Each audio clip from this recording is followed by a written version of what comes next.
se cruza con ella y uno cuando estudia biología o le gustan las aves y cree que se llama dominicana porque viene de República Dominicana, pero la verdad es que la coloración hace referencia a los frailes y monjes dominicanos que utilizan esta vestimenta de blanco y negro. Entonces, de ahí que heredó el nombre en función a estos monjes y frailes que se visten más o menos similares. Esto es una ave más bien típica de Sudamérica, está en toda la costa de Sudamérica, incluso en Nueva Zelanda, la costa atlántica también. Lo simpático de las gaviotas es que son súper,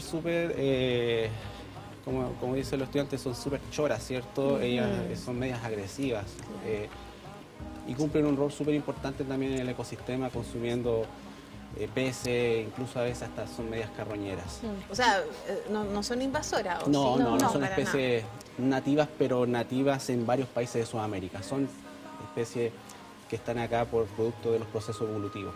¿Y esa que tenemos allá? Bueno, se le dice pato yeco o cormorán yeco y que también es un ave marina que ellas tienen la capacidad de zambullirse en el agua y alimentarse y juntar peces aquí en esta zona de su cuerpo. Ya, de hecho, en algunos ¿Cómo lo hacen para respirar? Son de respiración, respiran como nosotros, tienen pulmones. A pesar de que tienen los peces acá, no les dificulta ni una capacidad, digamos. Siempre queda el conducto para que siga respirando. Y los patos yecos, que le dicen patos yecos, tienen las patas palmeadas. Sí, entonces son súper buenos nadadores. Si ustedes miran las patitas ahí, las pueden enfocar. Tienen acá estas patitas, entonces son súper buenos nadadores. Y cuando uno los ve en la playa, que combinan justo con las gaviotas, se zambullen, se comen un pescadito, lo guardan y después lo consumen. En algunos países de la costa del África, otra especie, pero del mismo grupo, algunos aborígenes les amarran una cuerdita en la pata y las utilizan para pescar. Entonces la sueltan, ella bucea, consume y después cuando la recogen le abren la boquita y le sacan los peces. Me impresiona la suavidad del pelaje, por ejemplo, de la gaviota. Claro. No hay problema con tocarlo, ¿verdad? No, Sí, pues, suavecito. Sí. Y se mantiene, por ejemplo, este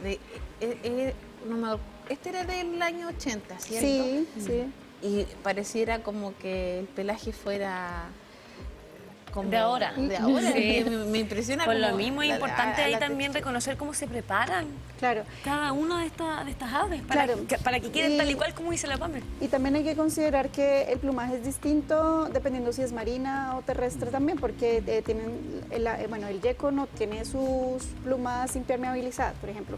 Por eso ustedes ven el yeco que tiene que siempre estar estirando sus alitas para secarse, justamente es porque no tiene impermeabilización en sus alas. Pero, por ejemplo, la gaviota y otras aves marinas sí tienen esta impermeabilización en su plumaje, por eso su textura es distinta también. Me encanta ese color, por ejemplo, de Sí, ave que ese, es negro, claro, tiene color crema, café. ¿Cuál es esa? ¿De qué ave estamos hablando ahí, por ejemplo? Este es el cernícalo, que también es una pequeña ave rapaz, que junto al tiuque, por ejemplo, el chuncho, son aves rapaces que se dedican a capturar sus presas, ¿ya? Los cernícalos, al igual que otras aves, presentan dimorfismo sexual. El macho siempre tiene esta zona un poquito más oscura que la hembra y son como pequeñas águilas en miniatura. Eso te iba a comentar. Son controladores de plagas. Muy parecida al águila. Sí, son súper interesantes desde el punto de vista del rol ecológico que cumplen, porque controlan poblaciones de roedores principalmente. Pero cuando yo hablo de controles de poblaciones de roedores, cumplen un rol fundamental cuando son especies exóticas, porque en Chile hay una diversidad de roedores nativos grandes que cumplen grandes roles ecológicos, pero también hay algunas especies exóticas donde estas aves cumplen un rol súper importante. Sí. ¿Cómo lo pueden hacer las agrupaciones de colegios? Yo me imagino que hay muchas personas que hoy día nos están viendo y que tienen quizás ganas de poder reconocer todo lo que hay, ¿cierto? En los museos y en todo lo que se va implementando desde la Universidad de Concepción. Sí, bueno, tenemos abierta nuestra sala de exhibición, ¿cierto? En la Facultad de Ciencias Naturales y Oceanográficas, en el tercer piso. Ahí tenemos un hall abierto a la comunidad de lunes a viernes, ¿cierto? Desde las 9 hasta las 4:30 de la tarde, es entrada liberada. Así que hay una pequeña muestra de exhibición. Nosotros tenemos también el quinto piso de la facultad, que es donde están toda la cantidad de colecciones que tenemos en el museo, pero esta ya lamentablemente es para fines de investigación. Pero además de eso también estamos realizando constantemente jornadas itinerantes con las diferentes comunidades de aquí propiamente del Biobío. De hecho, actualmente estamos trabajando en un proyecto de vinculación con el medio, con la Municipalidad de Talcahuano, y justamente se trata de acercar a la comunidad, ¿cierto?, a la biodiversidad. Entonces estamos haciendo exposiciones itinerantes y también estamos complementándolo con talleres participativos para que la comunidad también tome acción, ¿cierto? Acción a la conservación de los recursos también. Entonces, estas exposiciones también están siendo interactivas, muestras que las personas pueden tocar, pueden ver por la lupa. Entonces, estamos constantemente realizando diversas actividades de difusión. Doctora, le queremos agradecer por estar acá junto a nosotros, también Jonathan, Carolina, por acompañarnos y sobre todo entregarnos esta visión de la importancia de la naturaleza, de cuidar nuestro medio ambiente y sobre todo de cuidar la avifauna, que es tan relevante también en el desarrollo del ecosistema.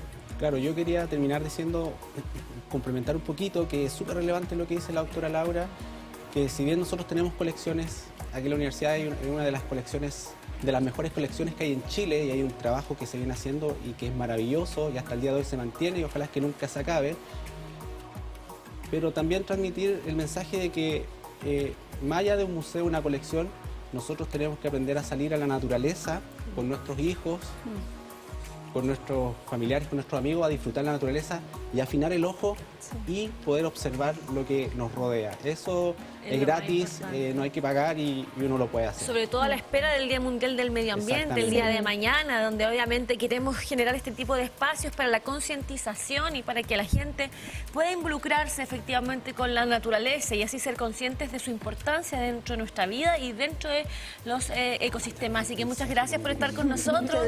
Ojalá verlos más seguidos y de esta manera entonces junto a ustedes nos vamos a una pausa comercial y ya. Pero antes... No, lo último, no me quiero ir antes de este set y estas aves sin agradecer a la Universidad de Concepción que se ha inscrito al Campus Sustentable y al Acuerdo de Producción Limpia, y en particular a Alejandro Tudela, que lidera este lindo proceso, y a Ingrid Sangüesa, que se la ha jugado por tratar de echar a andar este programa, de que la universidad sepa lo que vive en sus campus. Es súper fundamental, así que yo aprovecho de mandarles un saludo y agradecer yo como docente, como investigador de la universidad, de que existan estas instancias para poder conocer lo que nosotros tenemos.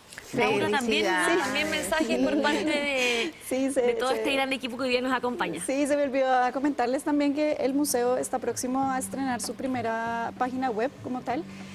Y allí vamos a tener un repositorio digital en 3D de colecciones que estamos digitalizando también, y esto va a estar abierto a la comunidad, así que súper pendientes porque así ustedes van a poder estar incluso desde sus casas, poder estar más de cerca con las colecciones, así que eso era importante. Carolina, también un mensaje final para aquellas personas que nos están viendo y que justamente mañana conectan con el Día del Medio Ambiente. No, igual sumándome a no solamente ver, sino que también escuchar. A veces uno le puede llamar la atención un canto particular de una ave y buscarlo y aprender sobre eso. Y también acercarse a las colecciones, porque a veces es difícil ver algunas aves y no es lo mismo tenerlas de cerca y conocerlas ahí frente a frente.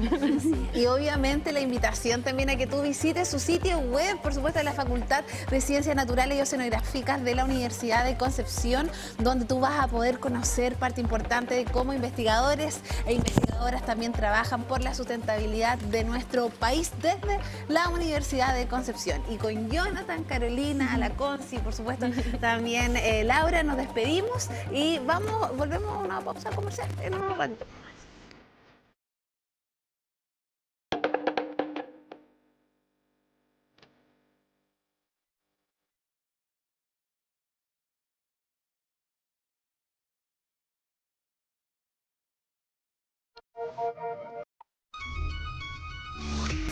Soy Soledad Oneto y quiero hablarles de algo que como periodista me importa, la tecnología que conecta nuestras vidas. Elegí ser parte de Mundo porque es una empresa que comparte mis valores: credibilidad, responsabilidad, inclusión y sobre todo innovación. Mundo es una empresa chilena nacida en la región del Biobío que ha logrado ser la más premiada y reconocida de Latinoamérica. Y por tercer año consecutivo los consumidores han reafirmado su lealtad con nosotros gracias a nuestra calidad, rapidez y estabilidad. Mundo no solo es tecnología de vanguardia, es una empresa comprometida con la inclusión digital, asegurando que todos tengan acceso a conexión de calidad. Yo elijo Mundo, la empresa que conecta a Chile con el futuro hoy. Conócenos en tumundo.cl. Innovación, tecnología y compromiso al alcance de todos. Entonces ahí puedes conseguir a lo largo de todo el Parque de Ecuador otra comunidad de líquenes o estas manchitas o especies pequeñitos que podemos ver ahí también. Pero la más alta comunidad de líquenes, que se traduce para el momento de la investigación 2023 y a la hora, ahora también podemos evidenciarlo, es en el campus de nuestra universidad. Lo puedes ver en el Parque Ecuador, lo puedes ver parte quizás colindando todo el parque hasta Paicaví. Puedes verlos en algunos sectores como plazas o parques, la Plaza Juan Bosco.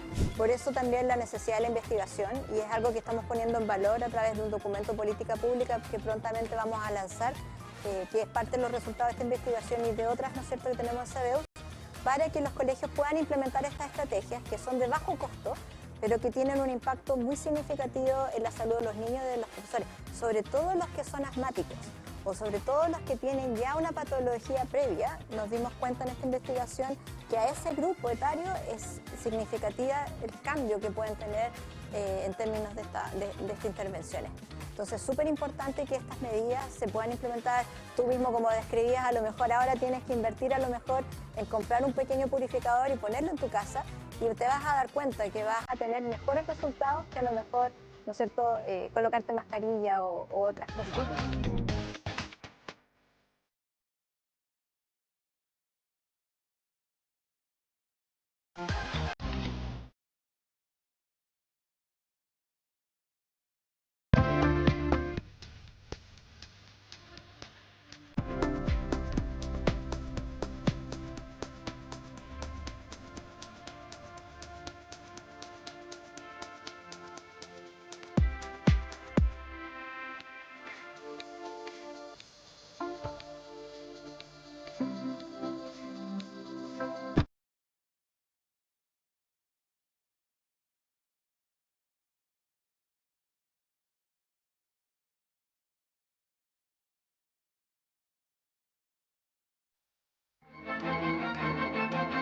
No te pierdas la transmisión de este gran concierto a través de TVU y sus multiplataformas. Invitan Universidad de Concepción, Corcudec y TVU.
Acompañándote en este programa con diversas informaciones, y ya al momento de conectar con el exterior. Estamos desde el jardín de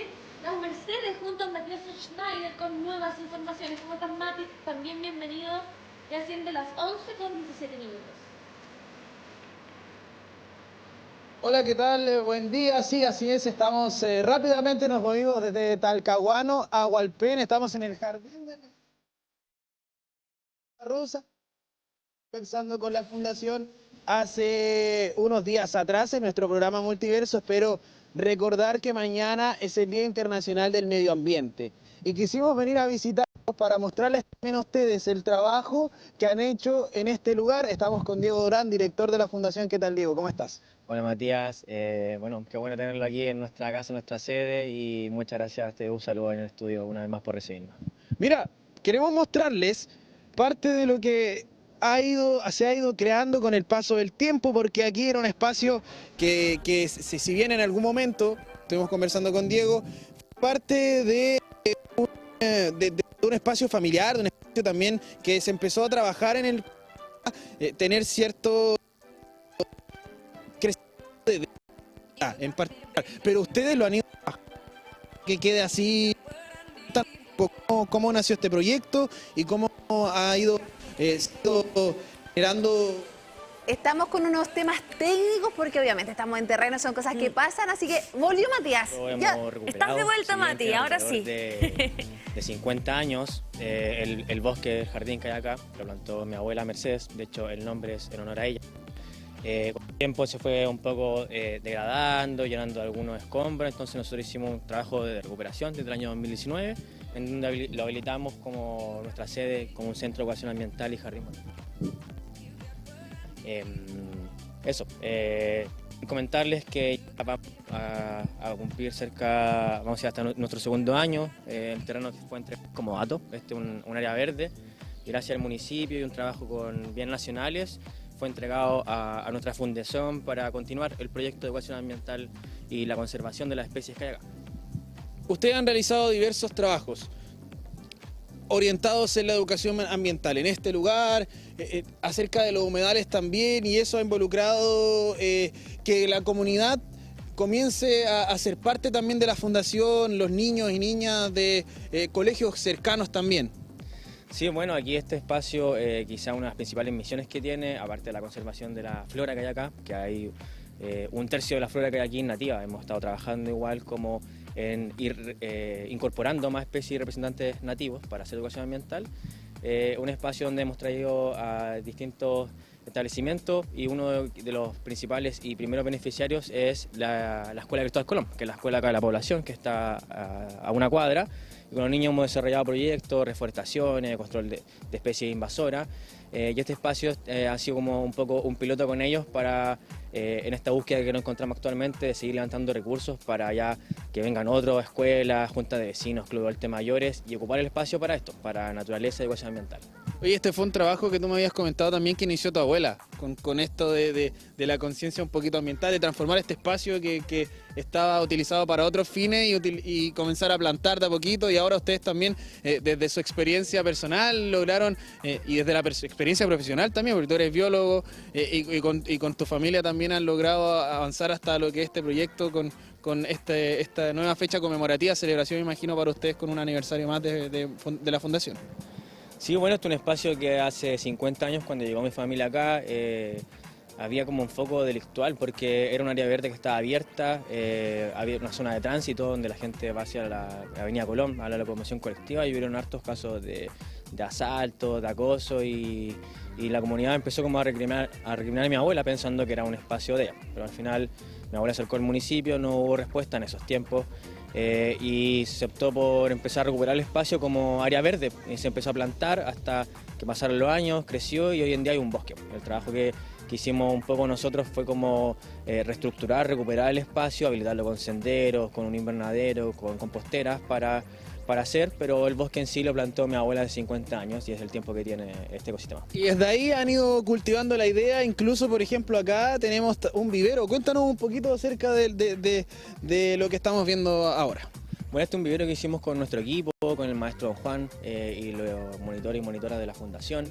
Un espacio que se creó para la reproducción de flora, tanto para plantar acá, para actividad de educación ambiental, para hacer talleres aquí. Hemos venido con los niños a reproducir almaciguera y nos encontramos igual en un plan para aumentar también la capacidad que tiene este espacio para como aula pedagógica y de reproducción de plantas. Entonces pusimos harto esfuerzo, gran parte de los materiales fueron reutilizados, otro fue inversión desde la fundación, pero con harto esfuerzo lo logramos y hoy en día tenemos nuestro invernadero para actividades y justo aquí está como en el aula viva que tenemos este espacio donde nos encontramos y hacemos los talleres. Esta es un aula. Aquí es donde se hacen las clases, por eso están las banquitas, por eso está todo disponible y además con la posibilidad de aprender aquí mismo, o sea, los niños vienen, ¿cierto? Aparte de estar en el vivero también tiene el bosque aquí mismo, o sea, esto es un espacio de educación ambiental, parte de lo que se realiza en Fundación Malvarrosa y que ustedes también vienen realizando desde hace un tiempo atrás, y eso es importante destacar. Y lo conversábamos también en la mañana, estas transformaciones de los espacios públicos, que es también lo que ocurrió en Talcahuano, en beneficio de la comunidad, en beneficio de los que habitan estos territorios, y eso es algo fundamental. Ustedes son de acá y llevan toda su vida acá. Sí, o sea, nosotros amamos este espacio porque también cuando éramos niños y niñas, junto a mi hermano y también otros integrantes de la fundación, crecimos jugando en este espacio. Entonces algo tiene una historia familiar, tiene una identidad con el territorio y ahora que ya somos profesionales y tenemos la fundación que nos dedicamos a esto, pusimos todas nuestras capacidades a disposición para que este espacio siguiera conservando y siguiera con la misma categoría que tiene, que es un área verde. O sea, esto es para plantas, es para un espacio recreativo, es para la comunidad y es lo que nosotros propiciamos y seguimos trabajando en ello y seguimos buscando recursos para ojalá hacer miles más de talleres con toda la comunidad de Hualpén y Gran Concepción.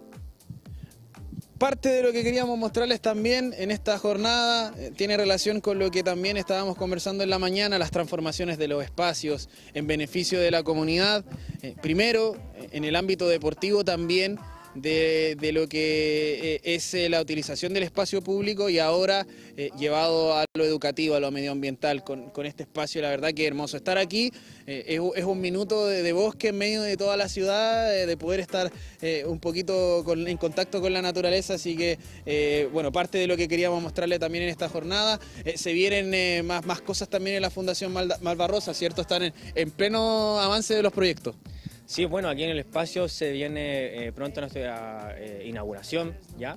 Queremos prepararnos para primavera-verano, hacer algunas actividades más abiertas y se viene quizás el último gran hito de esta primera etapa de habilitación, que es el mural. Vamos a hacer un mural en la parte de afuera, en un cerco que nosotros reconstruimos a través de una subvención municipal, en donde pronto vamos a lanzar una rifa para juntar los recursos y hacer una actividad abierta, comunitaria, en donde la gente pueda venir a aportar, hacer letreros, actividad familiar.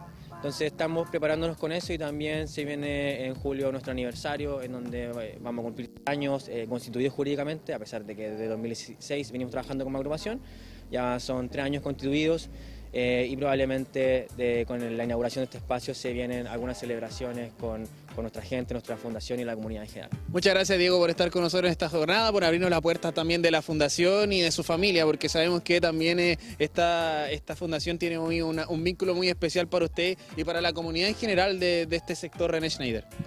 No, muchas gracias a ustedes, siempre nos ha apoyado, es un canal que nosotros queremos harto, tenemos hartos amigos, el mismo Matías, así que un abrazo por el estudio y esperamos vernos pronto.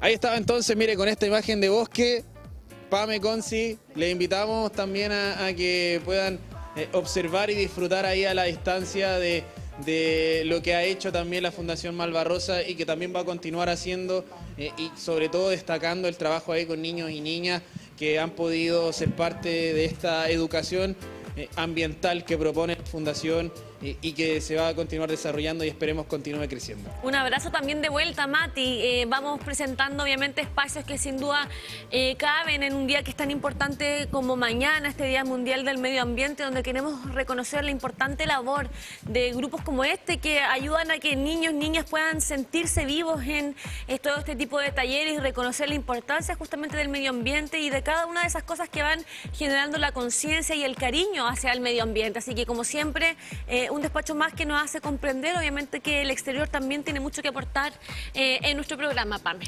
Así es, y por supuesto agradecer, Matías, por estos despachos que visibilizan el rol que tienen las organizaciones sociales, la comunidad y sobre todo en poder visibilizar parte importante de la protección medioambiental. Muchas gracias, Mati. Gracias, que esté muy bien, nos vemos. Un abrazo para ti también y seguimos también conectados entonces con diversas informaciones desde algunos puntos de nuestra región y consejos, Pame, que vamos dando a esta hora, ¿cierto?, de la mañana, porque Giorgio Market tiene la posibilidad, ¿cierto?, de ir invitándonos a adquirir productos de primera calidad que vamos necesitando en todo este año 2025. Así es, las mejores marcas escolares no solamente están en Giorgio Market, sino también las mejores marcas en artículos de limpieza. Por ejemplo, Atlántico, más de 60% de descuento. Están ubicados en Camilo Enrique, Coronel, Chillán, Temuco, San Pedro de la Paz, para que tú desde ya puedas obviamente participar de todas sus ofertas. Abren los domingos y visites también su sitio web www.giorgiomarket.cl, porque Giorgio Market, más barato imposible.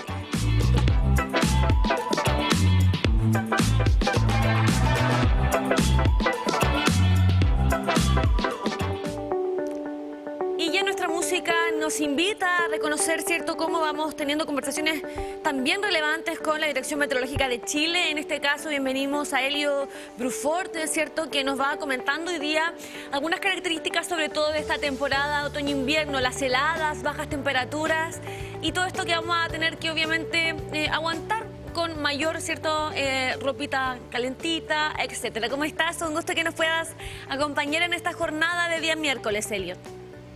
Hola, muy buenos días, ¿qué tal? Elliot, estamos viviendo mañanas bastante frías, los techos muchas veces aparecen encarchados y por lo mismo también queremos conocer el pronóstico de esta semana, pero también que nos puedas comentar respecto a estas olas de frío que vamos a tener próximamente en todo el territorio nacional y que se va a concentrar en algunas zonas. Bienvenido al matinal. Sí, mira, partamos por la diferencia entre helada y ola de frío. Las heladas son cuando la temperatura mínima, sobre todo, desciende y se posiciona cerca de los 0 grados Celsius o muy cerquita y comienza a formar esta escarcha que tú dices que se ve en los techos, en las calles, en la hojita de las plantas, en las pocitas de agua que muchas veces amanecen congeladas. Eso es una helada. Luego viene la ola de frío, que la ola de frío es cuando a lo menos 3 días consecutivos la temperatura se encuentra por debajo de cierto umbral, que no necesariamente da helada. Por ejemplo, para que se produzca una ola de frío, en Concepción las temperaturas mínimas tienen que estar por 3 días consecutivos en esta fecha del año bajo los 2 grados Celsius, pero eso no va a provocar helada, simplemente va a provocar frío. Entonces son dos fenómenos diferentes. La helada, pues, la ola de frío es porque va a ser frío, la gente va a sentir frío y todo eso, pero la helada sí puede llegar a causar daños, sobre todo en la agricultura, cuando se queman los cultivos, las hojitas de las plantitas se empiezan a quemar. Entonces se parecen los conceptos, pero son diferentes. Sí. Y bueno, y a medida que nos acercamos al invierno, ambos casos, ambos tipos de fenómenos van a ser o tienden a ser más comunes, claro, propiamente así como en verano tenemos nuestras olas de calor o eventos extremos de altas temperaturas, en invierno tenemos las heladas o las olas de frío. Súper. En esta temporada, más o menos, no sé, situándonos en el sur de nuestro país, ¿cuánto tiempo vamos a tener estas olas, por ejemplo, de frío? ¿Y qué debemos de esperar con respecto, ¿cierto?, a estos fenómenos que se dan sobre todo en esta época del año? Bueno, en estos momentos todavía no hay una ola de frío que se pueda determinar, porque, como te decía, la ola de frío depende de ciertas temperaturas y depende para cada localidad. No es lo mismo una ola de frío que se produce en Concepción a otra que se produce, por ejemplo, en Punta Arenas, donde las temperaturas de por sí son más bajas y donde, por ejemplo, esperar 1 grado Celsius o menos 1 grado Celsius es más normal que esperarla en Concepción, donde las temperaturas normales son en torno en invierno a los 3 o 4 grados Celsius. Elliot, la región del Biobío está compuesta por 33 comunas donde los agricultores y agricultoras también son protagonistas, específicamente, por ejemplo, en la zona de Cañete, la provincia de Arauco, Biobío, Concepción. ¿Cómo afectan estas olas de frío o también estas heladas específicamente a la agricultura? ¿Cómo podemos ayudarlos a ellos con algunas recomendaciones también, considerando que vamos a tener estos pronósticos próximamente? Es que en cuanto a recomendaciones, cuando viene el frío, como que no hay nada más que hacer. Hay diferentes tipos de mecanismos que se activan y sobre todo la agricultura para evitar los daños ocasionados por heladas, como por ejemplo crear corrientes de aire con unos rotores que se ocupa principalmente en la piña, o prender fogata entre los cultivos también para que esté más calientito y templado el aire que está circulando sobre los cultivos. Son todas esas prácticas que usualmente se aplican para la prevención de este tipo para la prevención de los daños ocasionados por estos temas de pronóstico. Entonces, más que recomendación, es simplemente entregar la información de cuándo se vienen este tipo de fenómenos para que se apliquen las medidas preventivas. Elio, quería preguntarte también, ¿qué otros tipos de problemas podrían producir efectivamente estas olas de frío paralelamente a los cultivos? Por ejemplo, en caso de las propiedades, algunos servicios que puedan verse afectados con respecto a estas temáticas. Más que nada, el mayor daño está en la agricultura. En cuanto a la estructura, bueno, lo peligroso que puede haber es pues, sobre todo cuando hay llovizna y después helada, entonces claro, está el país y se congela, entonces se produce estas pequeñas láminas de hielo sobre las carreteras que hacen que pueda aumentar la probabilidad de los accidentes automovilísticos. Claro. Sobre todo cuando se maneja a más velocidad, no se maneja tan lento. La gente en situación de calle también podrían quizás tener hipotermia, problemas de coagulación debido al aumento obviamente de estos grandes fríos que se podrían sentir también en algunos momentos en esta temporada. Sí, también, justamente, y por eso también el gobierno siempre activa los programas de ayuda, de albergue, sobre todo para capear el frío en las personas en situación de calle. Elliot, considerando que este pronóstico también que tú nos comentas, ¿cuáles son las zonas que se van a ver más afectadas? Porque, por ejemplo, ahora estamos viendo imágenes también en pantalla respecto de cómo también los vehículos, las cañerías se ven afectadas por estas olas de frío. En general, son todos los valles y siempre es los valles hacia los sectores precordilleranos de la zona centro, de la zona sur y la zona austral. La zona norte se salva un poco más, son menos frecuentes que haya por un lado este tipo de fenómenos y por otro lado, donde se producen en la zona norte es desértico, entonces la cantidad de personas que vive ahí es significativamente menor y también están más adaptadas a vivir en un clima desértico donde se ven altas temperaturas de día y bajas de noche. Pero en general toda la zona centro y la zona sur, llegado el momento, sobre todo en invierno, sufre a raíz de este tipo de fenómenos, de las heladas y de las olas de frío. Comparado con otros años, ¿consideras que esto va en aumento? ¿Has visto quizá un cambio, una modificación en los pronósticos que ustedes tienen, cierto? Depende también del año en el que estemos, porque, por ejemplo, cuando hay un año niño, como nos tocó el año pasado, o como este que tiene condiciones más bien neutras, las temperaturas mínimas tienden a ser un poquito más cálidas. No hay heladas tan acentuadas como, por ejemplo, cuando hay un año niña, que se provoca condiciones secas, y eso quiere decir como sin precipitaciones, pero también con mucho frío. Entonces, claro, con noches muy despejadas y eso hace a la vez que la temperatura descienda mucho. En este año, por lo menos porque se ve el próximo trimestre, seguimos en condiciones neutras y eso ayudaría a atenuar que las temperaturas no desciendan tanto. Súper. Quería preguntarte también con respecto al mito o realidad. No, pero déjame terminar la idea que dale. Hay que estar claro y consciente de que en invierno, en las madrugadas y en las mañanas hace frío. Entonces no es que vayamos a tener un invierno en que no vamos a sentir frío. Eso va a estar presente siempre eso estar presente siempre todos los años. Okay. En invierno va a ser frío. Que sea más o menos intenso es diferente. Claro, aquí entonces tenemos claridad que las mañanas siempre vamos a tener, ¿cierto?, las jornadas más complejas en cuanto a frío. ¿Es mito o realidad que probablemente cuando hay mayor cantidad de lluvia es mayor la temperatura que cuando vemos cielos despejados, sobre todo en esta temporada de otoño-invierno? Realidad. Cuando realidad. Cuando los cielos están despejados, en la madrugada y en la noche se pierde radiación infrarroja que emite la Tierra, la nube no la ataja, y eso hace que la superficie se enfríe mucho más rápido, entonces podamos llegar a temperaturas mínimas más bajas.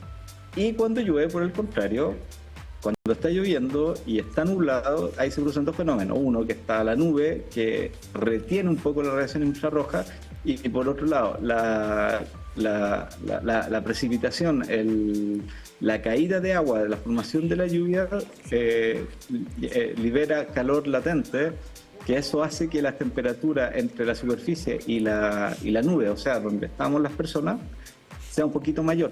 Generalmente, cuando está precipitando, tenemos unas mínimas que están en torno a los 9 grados y una máxima que está en torno a los 12-13 grados, con 4 graditos de diferencia entre la temperatura mínima y la temperatura máxima. Y eso es producto de este fenómeno, de un día con precipitaciones, con cielo nublado y la caída de agua, y por lo tanto la liberación de calor latente hace que se mantengan siempre las condiciones de temperatura en torno a los 9 y los 12 grados. Y ya conociendo las diferencias entre heladas, olas de frío y todo lo que implica también este cambio climático que también afecta a todo el territorio nacional, ¿cómo se viene el pronóstico para estas próximas semanas y sobre todo si ya prontamente llega el invierno? Entonces van a ser protagonistas aquí en la región del Biobío, lo sabemos. Sí. Mira, para esta semana, de aquí hasta el domingo, estamos esperando temperaturas mínimas que van a estar entre los 5 y los 7 grados, siendo los días más fríos, las de la jornada del día jueves y viernes. Eso van a ser los días más fríos, donde las temperaturas van a estar en torno a los 4 o 5 grados Celsius, y el fin de semana van a estar en torno a los 5 o 7 grados Celsius.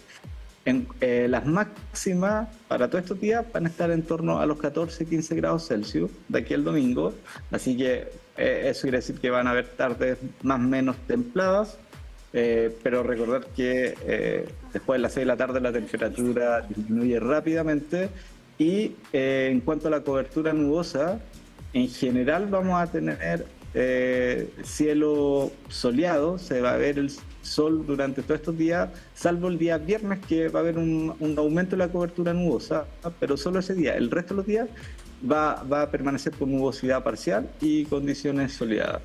El invierno, ¿cuándo llega? Llega el 21 de junio, así que en pocos días más, en unos 20 días más, 19 días más, ya deberíamos de entrar en invierno, y no significa que vamos a tener un corte notorio, simplemente que las temperaturas cada vez van a ir bajando, sobre todo las mínimas.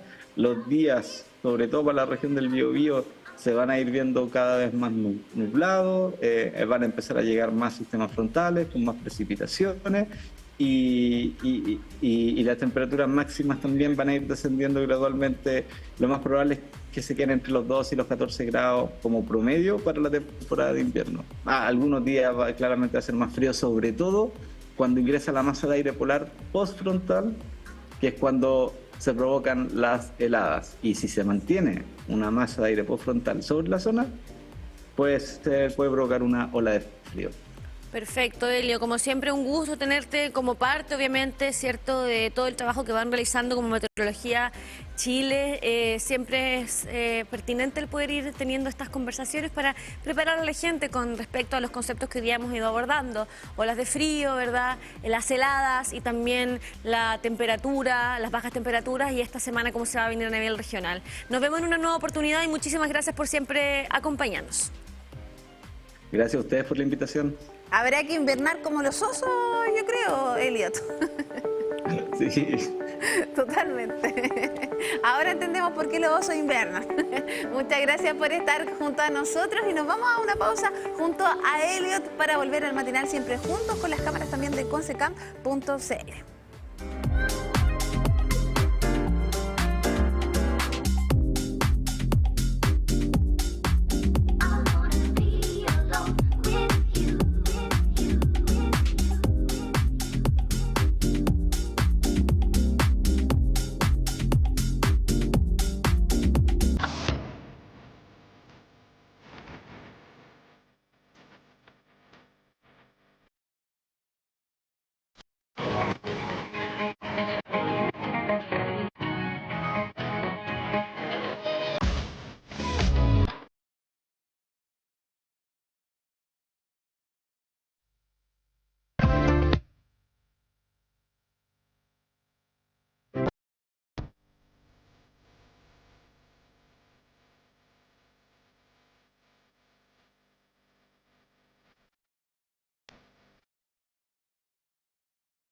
Y ¿chip? Sí, este es un chip. En el caso, la función de este chip es que, bueno, yo y un grupo de compañeros hicimos un contador de pasos. Esto es un chip que lo que busca es contar los pasos que uno da al trasladarse de un punto a otro. Esto funciona, bueno, aquí tengo estos dos botones. ¿Ya? Este, si no me equivoco, era para mostrar el número y este de acá es para reiniciar el contador. Entonces, una persona que comprende bien un texto es capaz de ser más empático con otro, poder participar más activamente en la sociedad, entender una receta, entender un contrato laboral, por ejemplo. Por tanto, es fundamental.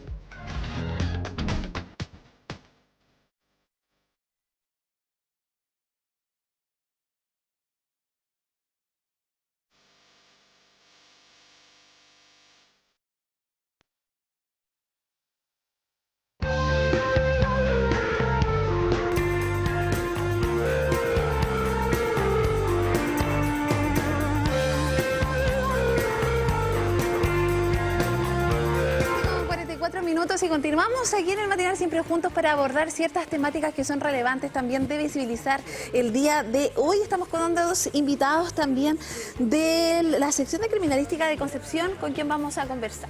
Así es, Pame, hoy día queremos hablar junto a Víctor Larraín Garrido, quien es de la sección de criminalística Concepción, para ir hablando frecuentemente sobre los principales incendios que se dan en esta temporada otoño-invierno. ¿Cómo estás, Víctor? Un placer que puedas acompañarnos en esta jornada matinal. Hola, buenos días, ¿cómo están? Para iniciar, ¿cierto?, y contextualizar nuestra participación en este espacio que ustedes nos han brindado, es decir que el Laboratorio de Criminalística de Carabineros, el LABOCAR, se dedica a la investigación de los delitos, ¿cierto?, y también en ese contexto investiga incendios estructurales. Lamentablemente la zona tiene una alta incidencia de este tipo de siniestros y que están aparejados al detrimento patrimonial de las personas y también causas fatales. Más o menos para poder dar algunas cifras, el año 2023 se investigaron 194 incendios estructurales acá en la zona y 28 de ellos fueron con fallecidos. Muy recordado es el incendio de Coronel, donde fallecieron 14 personas, 8 niños y 6 adultos. Fue bastante trágico y el año 2024 se investigaron 204 incendios, o sea, la cifra va al alza.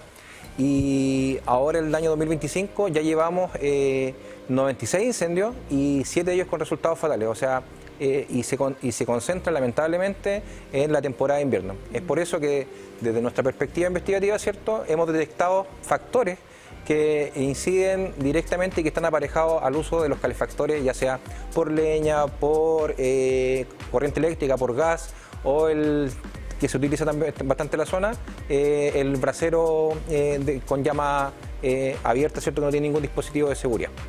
Y también el día de hoy nos acompaña Sergio Calbuqueo, sargento primero también, con quien vamos a profundizar respecto a estos factores que inciden sobre todo en estas altas cifras que tenemos acá en la región, lamentablemente, y no solamente por temas forestales, sino también en lo que mencionaba acá el colega. ¿Cómo está? Muy bien, buenos días, muchas gracias.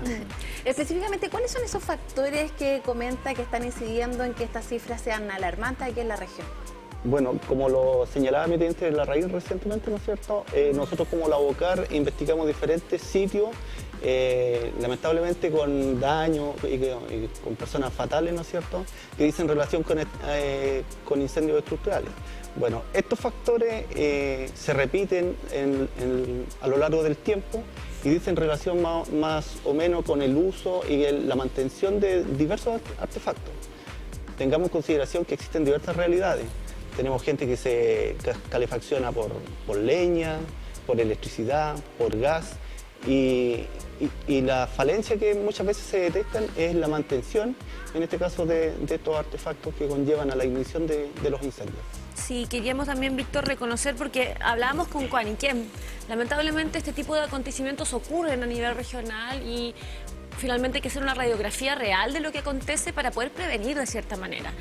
Muchas veces somos los padres y madres los que probablemente no tenemos el control de las cosas que ocurren en el hogar y por lo mismo van ocurriendo todo este tipo de acontecimientos que pueden atentar incluso contra la vida de niños, niñas y efectivamente de las familias digamos, del Gran Concepción o de incluso algunos puntos del país. Claro, efectivamente, y como bien se ilustran en las imágenes que creo que están viendo los televidentes, hay ciertos elementos que nosotros revisamos en el sitio del suceso y específicamente en este caso donde estamos revisando un ducto de ventilación de una estufa y que el resultado de esta investigación determinó que el factor inicial del fuego fue que una maniobra donde no se cerró la tapa de la estufa generó que cayera un trozo de la leña y generara la ignición de un sillón que estaba cerca a la estufa. O sea, efectivamente hay conductas de riesgo que nosotros como, bueno, y acá no, creo que todos somos posibles víctimas de este tipo, porque todos nos calefaccionamos en la casa, ya sea con distintos tipos de calefactores, ¿cierto?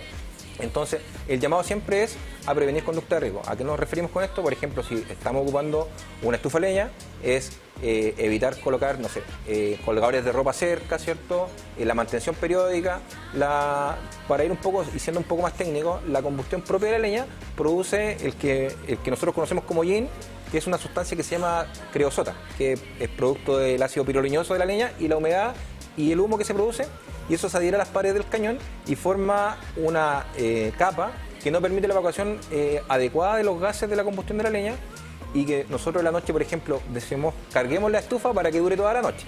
Entonces, ¿qué pasa? Que se genera tanta carga calórica en la cámara de combustión que el cañón no tiene la evacuación suficiente de combustión, y esto es cuando la estufa se pone al rojo, que conocemos nosotros, ¿cierto? Y produce por radiación la ignición de algunos elementos que pueden estar cerca de la estufa. Entonces, siempre el llamado es a la supervisión constante de los elementos de combustión, y eso aplica también, ¿cierto?, para las estufas a gas, y que la estufa a gas o parafina tienen aparejado el uso de la ventilación dentro de la habitación que uno está calefaccionando. Recuerden que la combustión produce monóxido de carbono y lamentablemente en el país hemos tenido incidentes donde familias completas han fallecido por la inhalación de monóxido de carbono por estufas de combustión a gas, el brasero o también de parafina. Sargento, en esa materia, para poder de alguna forma entregar estas recomendaciones a la comunidad, ¿cuáles son estas medidas que debemos adaptar específicamente con respecto a la limpieza de las estufas, las mantenciones, cuándo las deberíamos hacer, con qué periodicidad también, en qué meses, para evitar este tipo de situaciones que muchas veces puede desencadenar que muchas personas fallezcan? Justamente, lo ideal, ¿no es cierto?, y lo que recomiendo en este caso, la empresa, ¿no es cierto?, que construye estos artefactos, es de que esta mantención se realice antes de iniciar, en este caso, la época de frío, una vez al año completa, ¿no es cierto?, tanto el caño como el artefacto, y periódicamente, ojalá una vez a la semana, por parte de los usuarios, y ojalá con alguna persona que tenga conocimiento en el desarme y posteriormente el arme nuevamente de los diferentes componentes de estos artefactos. También es importante, ¿no es cierto?, que cuando se eliminen las cenizas que se van a sacar desde el artefacto, ¿no es cierto?, sean depositadas en un lugar seguro, teniendo en consideración que las brasas muchas veces se conservan hasta por 36 horas en estado de incandescente. Entonces eso igual puede, a través de viento, ¿no es cierto?, movilizarlas a otra área y generar también incendios. Víctor, ¿cómo se ha visto la radiografía de estos meses? ¿Hemos tenido algunas problemáticas con respecto a esta materia o todavía se ha visto el panorama tranquilo con respecto a posibles incendios y problemas en los hogares de nuestros chilenos? Lamentablemente, como decía al inicio, la comparativa de la estadística del mismo periodo tomado desde el año pasado, tenemos 11 incendios más respecto al mismo periodo anual, entonces lamentablemente, y esto ha sido sostenido en el tiempo. El año pasado hicimos el mismo ejercicio, comparamos el periodo, los primeros 6 meses del año, y iba también al alza. Esto obviamente es multifactorial, ¿cierto? Claro, una radiografía más bien no solamente la cantidad de números, sino que también hablar de las principales problemáticas que se han ido abordando en la casa de las personas que hoy día nos están probablemente acompañando quizás. Entonces, lamentablemente, como te decía, es una cifra al alza. Esto vuelve a existir, es multifactorial. Bueno, ahí Pamela nos hablaba también de los incendios forestales, que lamentablemente la zona ya se ha vuelto costumbre trabajar en el verano. Nosotros como organismo investigador, incendios forestales, empieza abril, mayo y se nos vienen los incendios estructurales. Lamentablemente, insisto, muchas de estas, el origen de los incendios es por factor humano, lamentablemente. O sea, siempre está aparejado un descuido, una mala manipulación. tal como lo decía Sergio, no sé, hacen el aseo de la estufa y sacan las brasas, pero no está completamente apagada y generan un inicio de un foco fuera de la casa, que podría obviamente generar un incendio mayor. Es más, creo que hay una foto que están exhibiéndose donde se ocupó un brasero y fueron afectadas 12 casas. O sea, una mala maniobra de un vecino afectó a 12 grupos familiares. O sea, gracias a Dios no hubo consecuencias fatales, pero sí siempre trae aparejado el fuego, como es un elemento que requiere control profesional por bomberos. Hasta su llegada siempre resultan dañados más personas de donde se inició el fuego. Incluso a veces algunos le echan azúcar a los braseros. Nunca lo había escuchado. Claro, sí. ¿Y para qué hacen eso? Bueno, hay dos factores ahí. Uno es para aumentar la llama del brasero. Por lo general los braseros se combustiona a carbón. O sea que es un elemento más seco y para que produzca un olor que es más agradable que el monóxido. Pero eso puede atentar el azúcar, como bien dice Pamela. Eso podría atentar contra, por ejemplo, que se pueda inflamar de mejor efectivamente. Claro. Bueno, y nos vamos a otra recomendación que muchas personas en la casa ocupan para iniciar el fuego, acelerante. Okay. ¿Qué es lo que pasa? Que el azúcar funciona como un acelerante y al generar una llama descontrolada podría generar lesiones propiamente tal, claro. ¿Cierto? Por una llama que golpea en forma directa una parte del cuerpo, o también tomar o prender elementos que están cerca. Esto yo creo que si tenemos la foto anterior, esto es un horno para cocer pan. Se ocupa bastante en las zonas más rurales. Entonces, en la investigación se determinó que esta era el área de origen, ¿cierto? Y el único elemento portador de fuego que había en el lugar era este horno. Claro, porque muchos de ustedes lo mencionan, lo utilizan para el pan en zonas rurales, pero este es un tambor que sí puede desencadenar, ¿cierto?, esta falla. Y en este aspecto también, con respecto a los ductos de ventilación, sargento, me gustaría consultarle cuáles son esas medidas para evitar que esos ductos obviamente puedan generar incendios estructurales. Claro, es muy importante tener en consideración, ¿no es cierto?, a la hora de iniciar el fuego, ¿no es cierto?, para calefaccionarnos. Como decía anteriormente, tenemos diferentes realidades. Tenemos, como se estaba diciendo, sectores rurales, muchas veces no se cuenta a lo mejor con los recursos como para adquirir algún artefacto certificado, y se confeccionan muchas veces hornos, cocinas, en este caso, como lo vieron, un horno para cocer pan. Bueno, y en este sentido el llamado es más que todo a mantener las medidas de seguridad, ¿no es cierto? Como decía mi teniente anteriormente, evitar colocar algún tipo de elemento combustible, ¿no es cierto?, que vaya a encenderse por la radiación. Tenemos que entender que el calor no solamente se transmite al yo entrar en contacto con una superficie, sino que también me genera radiación a una cierta distancia. Eso es lo que tenemos, por ejemplo, tengo mi cocina en mi estufa, ¿no es cierto? No es necesario que yo me apoye para poder calentar mis manos, sino que a una cierta distancia. Y eso mismo sucede en este caso con el material combustible, que muchas veces está libre de humedad y genera la ignición. Y con respecto a la pregunta, ¿no es cierto?, lo recomendable en este caso es usar ductos de ventilación certificados de acero inoxidable y realizar un aseo en forma constante, ¿no es cierto?, y por personas certificadas, que vayan a dejar posteriormente a la limpieza bien instalada también este ducto y no vaya a generar un incendio posterior a la limpieza. Claro, ese es uno de los puntos cruciales, porque muchas veces la gente de verdad no prepara todo esto, digamos, estas cosas que les va sirviendo para calentar, etcétera, durante el tiempo. Entonces simplemente van dejando estar y hacen que efectivamente probablemente estas cosas que se van utilizando no cumplan la función que deberían cumplir y efectivamente puedan atentar contra la vida de la familia. Y hablábamos también en otras ocasiones sobre la importancia de la educación en los niños y niñas, porque muchas veces ellos no saben a lo que están expuestos. Entonces, tener conversaciones relevantes que tengan relación también con eso, con que la familia pueda estar preparada en su totalidad también, ¿no, Víctor? Efectivamente, siempre la educación parte por casa, ¿cierto?, de concientizar de los riesgos que trae aparejado la manipulación de artefactos que transportan calor. Lamentablemente, ahí estaban exhibiendo una imagen donde, por ejemplo, en una casa habían 4 calefactores eléctricos.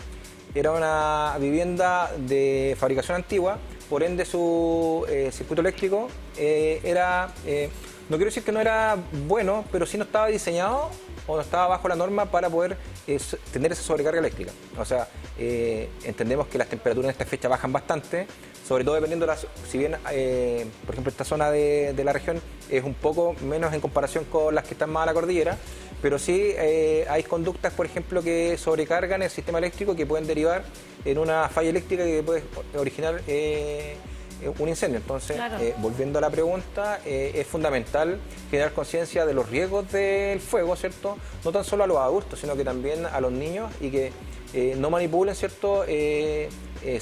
Bueno, que no manipulen, la verdad, elementos de calefacción, ya que siempre tiene que ser bajo la supervisión de un adulto. Todo Sobre tipo de... todo, lo hablábamos con el director de Coniquén de San Pedro de la Paz en la mañana respecto a los alargadores, por ejemplo, el tema del agua, que bueno, es otro tema, pero también Sargento vinculaba que hoy en día ya mucha gente no está utilizando la estufa parafina en los departamentos, que antes era como algo muy normal que se hacía. Claro. Justamente, como decía anteriormente, hay diversas realidades y hoy en día la tecnología nos da para todo. Entonces también eso nos trae mayor comodidad y se han adquirido, ¿no es cierto? Hay otros artefactos como por ejemplo tenemos estufas a pellets, tenemos mayores calefactores eléctricos. Si bien esto nos trae y nos entrega comodidad a nuestro hogar, ¿no es cierto? Son energías más limpias, pero también si no actuamos responsablemente, como dice mi teniente acá, y no mantenemos un cuidado de estos artefactos, lamentablemente igual nos van a llevar a la ignición del fuego y generar un incendio. ¿En qué sentido? De que la gente normalmente hace mal uso de las llamadas zapatillas, las extensiones eléctricas, ¿no es cierto?, o alargadores, y produce un sobreconsumo a través de este artefacto. Estamos viendo imágenes, ¿ah? Claro, instalándole Pueden diversos acompañar, artefactos. sí. La recomendación es acá que estos artefactos se instalen directamente al enchufe. Hemos tenido problemas incluso a lo largo de Claro, y de que la vida además de personas que encienden estas zapatillas durante la noche porque van agregando un montón de enchufes que no deberían de ir todos en una misma zapatilla, sobre todo en el cuidado de noche. Justamente, y además que están diseñados para artefactos de bajo consumo. Claro. Entonces, la recomendación es no usarla, o si se usa que sea no en grandes cantidades, no dejar estufa, no dejar horno, ¿no es cierto?, que refrigeradores y una serie de artefactos que se le colocan, que se le enchufan a estas extensiones y no están diseñados para eso. Y finalmente producen un sobreconsumo, un recalentamiento de los conductores eléctricos, ¿no es cierto?, que van a culminar con el incendio en este caso. Y en esa materia también, ¿cuál es el mensaje para la comunidad que nos está viendo el día de hoy, que a lo mejor está escuchando y está viendo que está identificando estos factores de riesgo que existen también en la misma vivienda? Claro, bueno, el llamado es, como bien decía Constanza, es a educarnos respecto a las características del elemento de calefacción que tenemos. O sea, si tenemos una estufa a leña, ¿cierto?, verificar al inicio del año la mantención general y durante el periodo de invierno la mantención periódica. En el caso de que tengan estufa eléctrica, ¿cierto?, la recomendación es no conectar a la extensión eléctrica, sino que directo a la alimentación eléctrica que tenga el domicilio, y la supervisión constante, ya que, por ejemplo, no todos cuentan con un termostato que una vez que se logra la temperatura adecuada, ¿cierto?, se apaga, sino que siguen generando un consumo eléctrico que podría derivar en que los materiales tomen temperatura y generen la ignición del fuego. Y en el caso ya que no tengan estos elementos y tengan elementos que no son certificados, que son de fabricación artesanal, como que sean como lo que veíamos hornos o braseros, que eviten, ¿cierto?, tenerlo en espacios cerrados que podrían generar intoxicaciones por el monóxido de carbono. Sí, agradecerle la instancia de poder reconocer la importancia de mantener a nuestras familias conscientes de los peligros que ocasionan, sobre todo en estas bajas temperaturas, todos esos aparatos que muchas veces vamos ocupando de mala manera, sin creer y sin entender que muchas veces podemos ocasionar incendios muy complejos para la gente que nos está acompañando. Así que muchísimas gracias por la instancia de tenerlos aquí hoy día y que sea un gran trabajo por delante todo lo que van realizando, obviamente, en torno a nuestro país. Muchas gracias, Constanza. Agradecer la instancia, ¿cierto?, el espacio que nos dieron, y bueno, reafirmar el trabajo constante de Carabineros con la comunidad desde la seguridad de manera integral. Hoy en día entregando consejos, pero también día a día, ¿cierto? En la calle, ¿cierto? Realizando servicios policiales para resguardar a la ciudadanía completa. Muchas gracias por estar junto a nosotros. Nos vamos a una pausa comercial y volvemos ya al matinal siempre juntos, siendo las 12:03. A veces me siento rodeado de maleducados que opinan de mí demasiado y en sus propias vidas. Cuando miramos el mar, ¿qué vemos? Desde la Universidad de Concepción vemos ciencia, arte, biodiversidad y trabajo. Vemos nuestro futuro. Nos preguntamos por la vida en sus profundidades y buscamos descifrar sus misterios para crear conocimiento y progreso. La UDEC y su comunidad científica te invitan a mirar el mar, valorarlo y cuidarlo, porque su presente sustenta nuestro mañana. TNT Sports volvió a Mundo. Contrata hoy TNT Sports en Max más fibra 1000 megas por solo 19.990 pesos por 6 meses. Mundo, sponsor oficial de todas las rojas. Mundo, calidad y tecnología al alcance de todos.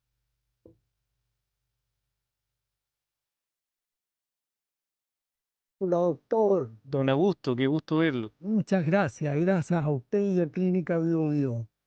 Don Augusto es un paciente con antecedentes de hipertensión arterial, dislipidemia e hipotiroidismo. La acción oportuna de nuestro experimentado equipo permitió estabilizarlo en la UTI. Por eso, al igual que para Don Augusto, Clínica Bio Bio es tu mejor opción.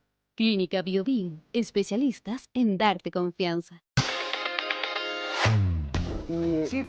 Sí, este es un chip. En el caso, la función de este chip es que, bueno, yo y un grupo de compañeros hicimos un contador de pasos. Esto es un chip que lo que busca es contar los pasos que uno da al trasladarse de un punto a otro. Esto funciona, bueno, aquí tengo estos dos botones. ¿Ya? Este, si no me equivoco, era para mostrar el número y este de acá es para reiniciar el contador. Entonces, una persona que comprende bien un texto es capaz de ser más empático con otro, poder participar más activamente en la sociedad, entender una receta, entender un contrato laboral, por ejemplo. Por tanto, es fundamental.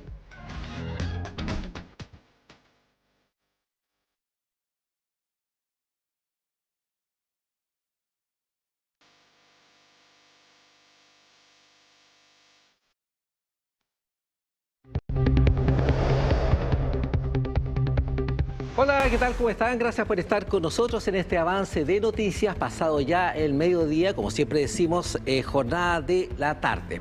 Temperatura aproximada acá en la capital de la región del Biobío, 13 grados. Vamos a hablar de política en el inicio de nuestro avance de noticias, todo en el marco de lo que se viene y tiene que ver con las primarias presidenciales 2025. Bueno, digamos que ante este escenario presidencial, recuerden que también estamos con un ciclo de entrevistas a los candidatos y precandidatos presidenciales, en el marco también de una serie de entrevistas que desarrollamos en la edición de noticias. Ante este escenario presidencial y a puertas de las primarias presidenciales de Unidad por Chile de 2025, los presidentes de los partidos regionales de la Democracia Cristiana, Partido Socialista, Partido por la Democracia, Partido Liberal y Partido Radical se reunieron para entregar un mensaje de apoyo en conjunto. Tenemos impresiones de quienes participaron de esta reunión, escuchemos de inmediato. El poder hacer un llamado a este electorado que no milita en la Democracia Cristiana, pero que históricamente vota por nuestros candidatos y candidatas en las municipales, de consejo regional, de parlamentarios y parlamentarias, a apoyar la candidatura de Carolina Toá. Y eso es algo que se va a resolver hoy en el Consejo Nacional y que esperamos tenga apoyo y tenga respaldo. Da cuenta de que hay un sector que quiere volver a activar alianzas con nuevos y antiguos camaradas, y creemos además que no solamente se da por una relación histórica, sino que también se da porque hay una convicción en la trayectoria, en la experiencia, en las capacidades de Carolina Toá para ser la mejor candidata para enfrentar la derecha y la centro derecha. Ahí estábamos revisando las palabras del presidente de la Democracia Cristiana de acá del Biobío, Álvaro Ortiz, y también de Ricardo León, presidente del Partido Liberal de acá de la región del Biobío, ante este escenario presidencial y las puertas de las primarias presidenciales de Unidad por Chile de 2025. se entregaron estos opiniones que ustedes estaban revisando hace muy poquito.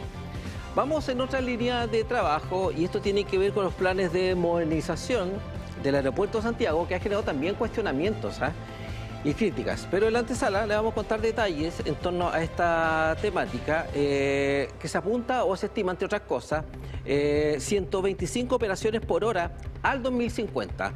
Parte de las nuevas informaciones que nacen a partir del aeropuerto de Santiago, clave para la conectividad a partir del aeropuerto Carriel Sur, de acá de la comuna de Talcahuano. Digamos que el MOAB presentó este plan de modernización y ampliación del aeropuerto de Santiago que busca aumentar su capacidad de 25 a 84 millones de pasajeros al año 2050, junto con triplicar las zonas de estacionamientos de aviones cuya etapa de diseño básico está en licitación. Las obras definidas forman parte del reciente plan maestro del aeropuerto de Santiago, que además también hay anuncios en torno a la conectividad a través del metro y que el metro llegue directamente al aeropuerto. Escuchemos la voz de la ministra de Obras Públicas, quien analiza este plan para el aeropuerto. Y todo ello va a requerir la anexión, digamos, de alrededor de 1.200 hectáreas nuevas de terreno a la superficie del aeropuerto Arturo Merino Benítez. Nuestra estimación de inversiones es de 3.000 millones de dólares, más lo que se contempla para todo el proceso de expropiaciones esencialmente. Ahí estamos revisando la voz de la ministra de Obras Públicas con respecto al plan de modernización para el aeropuerto de Santiago, una iniciativa bastante millonaria, lo anunció el presidente Gabriel Boric, y se proyectaba lo que estábamos diciendo, 84 millones de pasajeros al 2050. Vamos atravesando en este sentido diversas veredas informativas y esto tiene que ver con los planes de simulación para enfrentar terremotos. Y la gestión del riesgo es bien importante ahí, de hecho ahí se va calibrando. Y esto tiene que ver con un terremoto simulado, se entiende, es un simulacro, que se realizó en la región del Maule y tiene que ver con una magnitud de 8.8, ese fue el parámetro que se desarrolló y bajo eso que se realizó este ejercicio. Participó obviamente todas las autoridades ligadas a este sector, entre ellos también la dirección de Senapred de la región del Maule. El ejercicio se desarrolló en el regimiento de Talca, donde el delegado Humberto Aquebeque informó que durante la simulación se evaluó una fórmula en realidad de respuesta en un ejercicio de gestión de riesgo y desastre que permita evaluar las condiciones en que se encuentran las capacidades técnicas, operativas y humanas de los servicios públicos regionales. También tenemos impresiones con respecto a estos ejercicios de simulacro muy determinantes y clave para gestionar y enfrentar situaciones de riesgo. Escuchemos. Acá desde el sitio alternativo del COGRI regional, que es el Ejército de Chile en el regimiento número 16 Talca, hemos podido coordinar con los distintos servicios públicos, con las policías y con otras instituciones una fórmula de respuesta en un ejercicio de gestión de riesgo y desastre que nos permita evaluar la condición en que se encuentran las capacidades técnicas, operativas y humanas de los servicios públicos regionales, en un entendido que nos encontramos en una región que es multiamenaza y que habitualmente nos vemos enfrentados a distintos riesgos, tanto climatológicos como asociados a otro tipo de emergencia. Entonces, desde esa perspectiva, siempre es importante desarrollar ejercicios. El nivel de información con que llega los integrantes de este COGRID para dar los inputs respectivos a un evento como un terremoto con posible tsunami sectorialmente. Hemos trabajado de muy buena forma, muy profesional, donde hemos sacado conclusiones también para la mejora continua que merece este organismo técnico y colegiado como es el COGRID regional. Mire, la acción recreó el escenario de un sismo 8.8 grados y posterior un tsunami y se orientó a las comunas de Chanco, Constitución, Curepto, Licantén, Peyúgue, Bichuquén, es decir, todo lo que corresponde al borde costero de la región del Maule, que luego colinda con nuestra también región del Biobío. Vamos a hablar ahora de la región de Ñuble. Y esto lo estamos ya preparando para la edición central de TV Noticias y tiene que ver con ya la implementación de la licencia digital en Ñuble. Mire, Este lunes, de hecho, comenzó la implementación digital de conducir allá en la región que estamos viendo, en la región de Ñuble. Y ahí el Ministerio de Transportes y Telecomunicaciones, a través de la Comisión de Seguridad Nacional de Tránsito, lo que se conoce como CONACET, lideró el proceso que será progresivo a lo largo del país y se completará en septiembre. Al respecto, el Servicio de Transportes y Telecomunicaciones de Ñuble, Javier Isla, destacó que el cambio no solo busca reducir fraudes y mejorar los procesos de fiscalización, sino también sentar las bases para un futuro sistema de licencias por puntos, una medida que se comprueba internacionalmente como eficaz.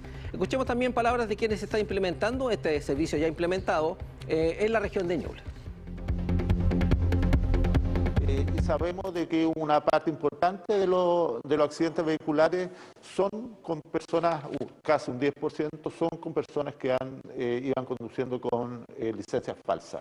Por lo tanto, es otra medida que contribuye a la seguridad pública y que esto se va a implementar a través de todos los municipios.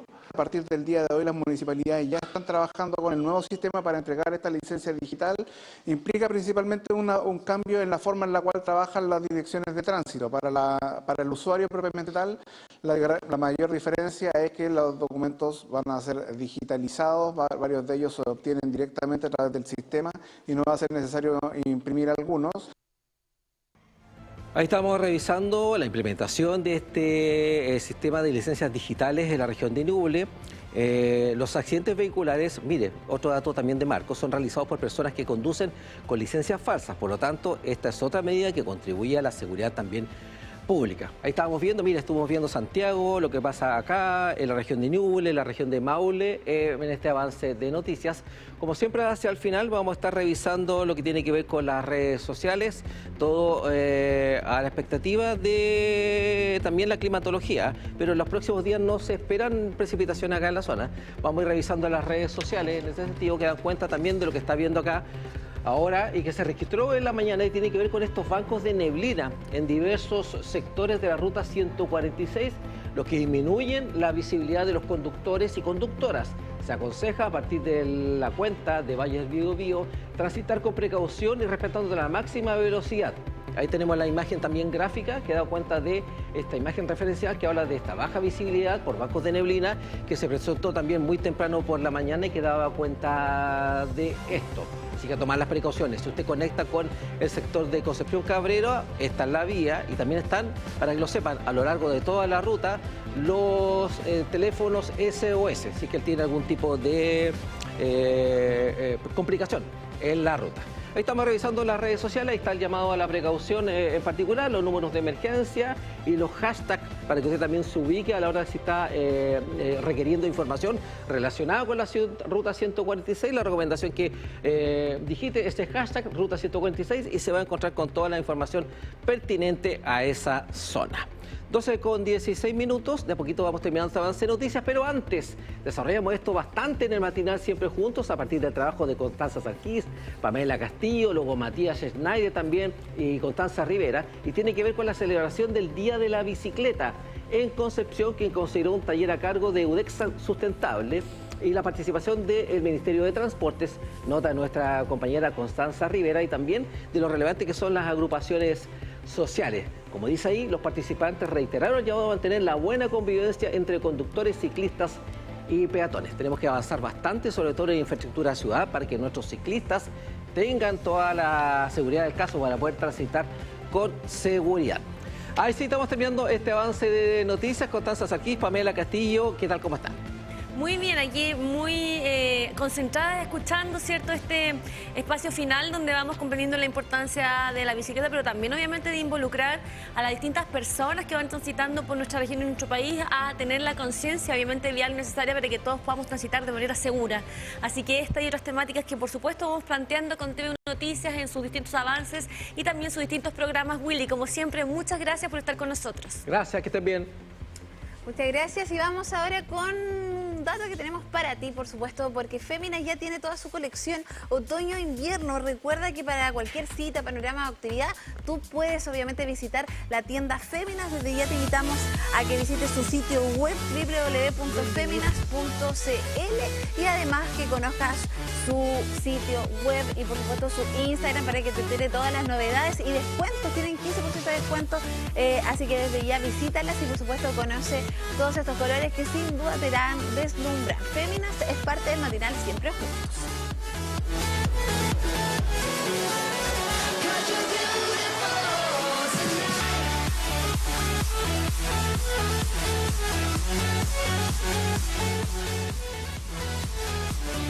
Con 19 minutos y seguimos desde la literatura, reconociendo hitos importantes también que nacen desde nuestra Universidad de Concepción. En este caso, poder conocer la presentación del libro Lucrecia Undurraga, obras incompletas de esta importante artista, ¿verdad? Esta importante escritora.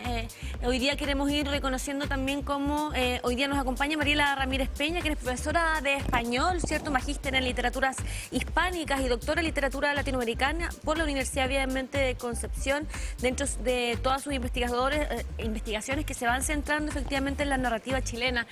Un gusto que nos acompañes para poder hablar de un libro que es tan importante y esencial, sobre todo para la historia del género y obviamente del talento, en este caso de Lucrecia Undurraga. Así es, muchas gracias. Queremos partir esta entrevista para que tú nos puedas también contar quién era esta querida Lucrecia Undurraga y el impacto que tuvo en los medios de comunicación y sobre todo para las mujeres en una época donde fue bastante rupturista. Queremos hacer este viaje a partir del siglo XIX y que tú también ahí nos puedas contar todos los detalles. Sí, bueno, Lucrecia Undurraga es la segunda mujer que en publicar una novela, al menos hasta donde tenemos los registros históricos actuales. También es la segunda mujer en dirigir un periódico en Chile en el siglo XIX. La primera es Rosario Rego, que de hecho ellas son muy amigas, entonces ahí también hay una red de mujeres que se están apoyando para publicar tanto en prensa y como en literatura.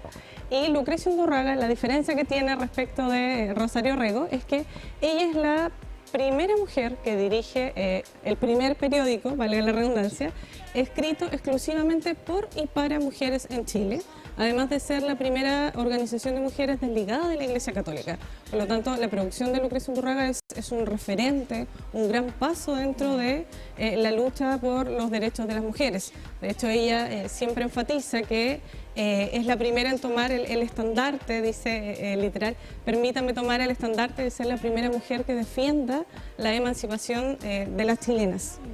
Sí, nosotros hemos tenido la oportunidad en estos años en el matinal de poder conectar con dramaturgas, con escritoras que muchas veces tenían que ocultar sus nombres, tenían que llamarse escritores y no podían tener obviamente la libertad de escribir lo que quisiesen en épocas donde esto era algo que era solamente para varones.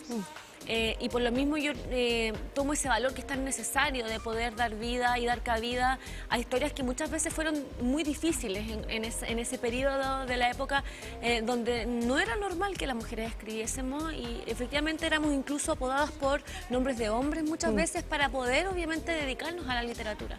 ¿Cómo se siente enmarcar un tema que es tan necesario hoy día para poder evidenciar las falencias que habían en el pasado y lo que hemos avanzado ya también a nivel social? Claro, bueno, Lucrecia, a diferencia de Rosario Rego, que ella es la primera novelista chilena, ella publica siempre con su nombre legal, así que ella no recurre al seudónimo, no se tapa bajo el nombre de un hombre, que ahí también marca una diferencia, y sus novelas abordan temáticas como matrimonios infelices, cuando el divorcio no era una opción, el cómo no podían, no sé, decidir por el futuro de sus hijos, porque esa responsabilidad recaía exclusivamente en el padre. Entonces, también va visibilizando luchas de las mujeres. Lo curioso de este libro es que de ahí surge también la necesidad de republicar su obra, porque sus libros, sus ensayos, sus cartas nunca fueron publicadas en formato libro. Es decir, estaba un poco perdida el nombre y la obra de Lucrecia Undurraga. Y en este contexto, este estudio crítico también es un proceso de coautoría. Junto a Verónica, me gustaría que nos pudieras también cómo fue el conectar con toda la historia y la obra también de Lucrecia y lo que implicó para ustedes también como especialistas en temas de literatura. Claro. Bueno, en mi caso surge de la curiosidad porque yo entro a estudiar en la Universidad de Concepción, estudié acá mi pregrado, Pedagogía en Español. Y ahora soy candidata a doctora. Sí, y ahora soy candidata a doctora en el programa de Literatura Latinoamericana de la UTEC. Y noté que cuando se trataba de leer mujeres del siglo XIX, y chilenas en particular, no había muchos nombres, por no decir ninguno. Entonces de ahí vino mi curiosidad también, a ver, tienen que haber mujeres escribiendo, y mediante uno investiga va encontrando cada vez más nombres. Y encontré que había una académica de la Universidad Adolfo Ibáñez que se llama Verónica Ramírez, que debo decir que no hay ningún parentesco, es solo una coincidencia la de los apellidos, porque nos preguntan todo el tiempo. Y Verónica había transcrito junto a la investigadora Carla Ulloa, que ella ahora es profesora de la UNAM, transcribieron juntas el periódico La Mujer, que es el periódico que es dirigido por y para mujeres en Chile. Entonces ahí me contacto con ella, le digo, ¿qué pasa? ¿Por qué no están estas novelas publicadas? ¿Por qué se ha perdido el nombre de Lucrecia Undurraga? Y de ahí surge el proyecto, entonces ya, publiquémosla y hagámoslo juntas. Sí, emociones y afectos en la escritura de las primeras novelas chilenas. ¿Cómo ha sido todo este recorrido y este desafío también? Porque como tú bien dices, muchas veces estas obras eran ocultadas, eran metidas por debajo digamos, de la alfombra. No era tan visibilizado como hoy día, no en esta posibilidad de que las mujeres tuviesen esa capacidad de hoy día poder hablar de lo complejo que es ser mujer, de todos esos amores fallidos, etcétera. ¿Cómo ha sido todo ese recorrido y cómo has evidenciado muchas veces una historia que tiene de dulce agraz dentro de lo que es la escritura chilena? Bueno, una de las cosas que uno aprende es que cuando se trata de escritoras del siglo XIX hay una asociación a que son novelas muy romanticonas, muy sentimentales y que prácticamente toda la trama es de encontrar esposo. Y cuando uno empieza a leer estos textos, descubre que hay toda una subtrama o subtexto político ahí peleando por los derechos de las mujeres. Entonces, por ejemplo, si una novela habla de un matrimonio infeliz, no se va a quedar solo en eso de las emociones de tengo pena, tengo felicidad, sino que ahí entra un narrador que empieza a cuestionar también ¿y qué pasa? ¿Por qué la mujer no se puede separar? ¿O por qué los matrimonios no pueden gestar esta pausa? Entonces también uno va aprendiendo que no por ser mujeres del siglo XIX son novelas romanticonas o de puros sentimientos, sino que hay toda una cosa ahí política detrás. Mariela, me gustaría poder leer parte de lo que sale en el libro acá, que es una frase que yo también siento que refleja lo que han vivido las mujeres durante muchos años. Dice, ojalá mi voz fuese escuchada por la mujer, ojalá pudiera yo transmitir a todas las profundas convicciones que hay en mi alma, de que la virtud, fuente única de la dicha imperecedera, la encontrarán en la educación, base del progreso y bienestar de las sociedades modernas. Lucrecia Undurraga fueron algunas de las observaciones que ella realizó en materia de educación de la mujer. Y vemos que ha avanzado el tiempo y aún siguen existiendo brechas en materia de género y sobre todo en educación. Claro, creo que por eso también es interesante leerla, es interesante también o curioso que se haya perdido el nombre de Lucrecia Undurraga, porque ella es una defensora de que la emancipación de las mujeres se logra a través de la educación. Y claro, si pensamos en la actualidad, muchos de sus discursos lamentablemente siguen siendo muy actuales, muy vigentes en tema de derechos de mujeres. Sí, aquí hablamos efectivamente de esa defensa que tiene relación con la educación, con las obras del pasado y sobre todo hoy día al poder construir sociedades que sean más justas a nivel de género. ¿Cómo lo sientes tú también en esa vereda donde queremos instar a eso, a que haya mayor posibilidad en todas esas aristas para las mujeres hoy? Bueno, desde los estudios de la literatura, la primera evidencia es que hay muchos más autores estudiados que autoras. Entonces, algo que yo veo como un proyecto académico de investigación es visibilizar a más autoras, no solo a Lucrecia Undurraga. Y creo que esto se puede aplicar en todas las disciplinas, o sea, quienes fueron las primeras arquitectos acá de la Universidad de Concepción, quienes fueron las científicas, por supuesto, las artistas, escultoras, artistas, nombres que se van perdiendo.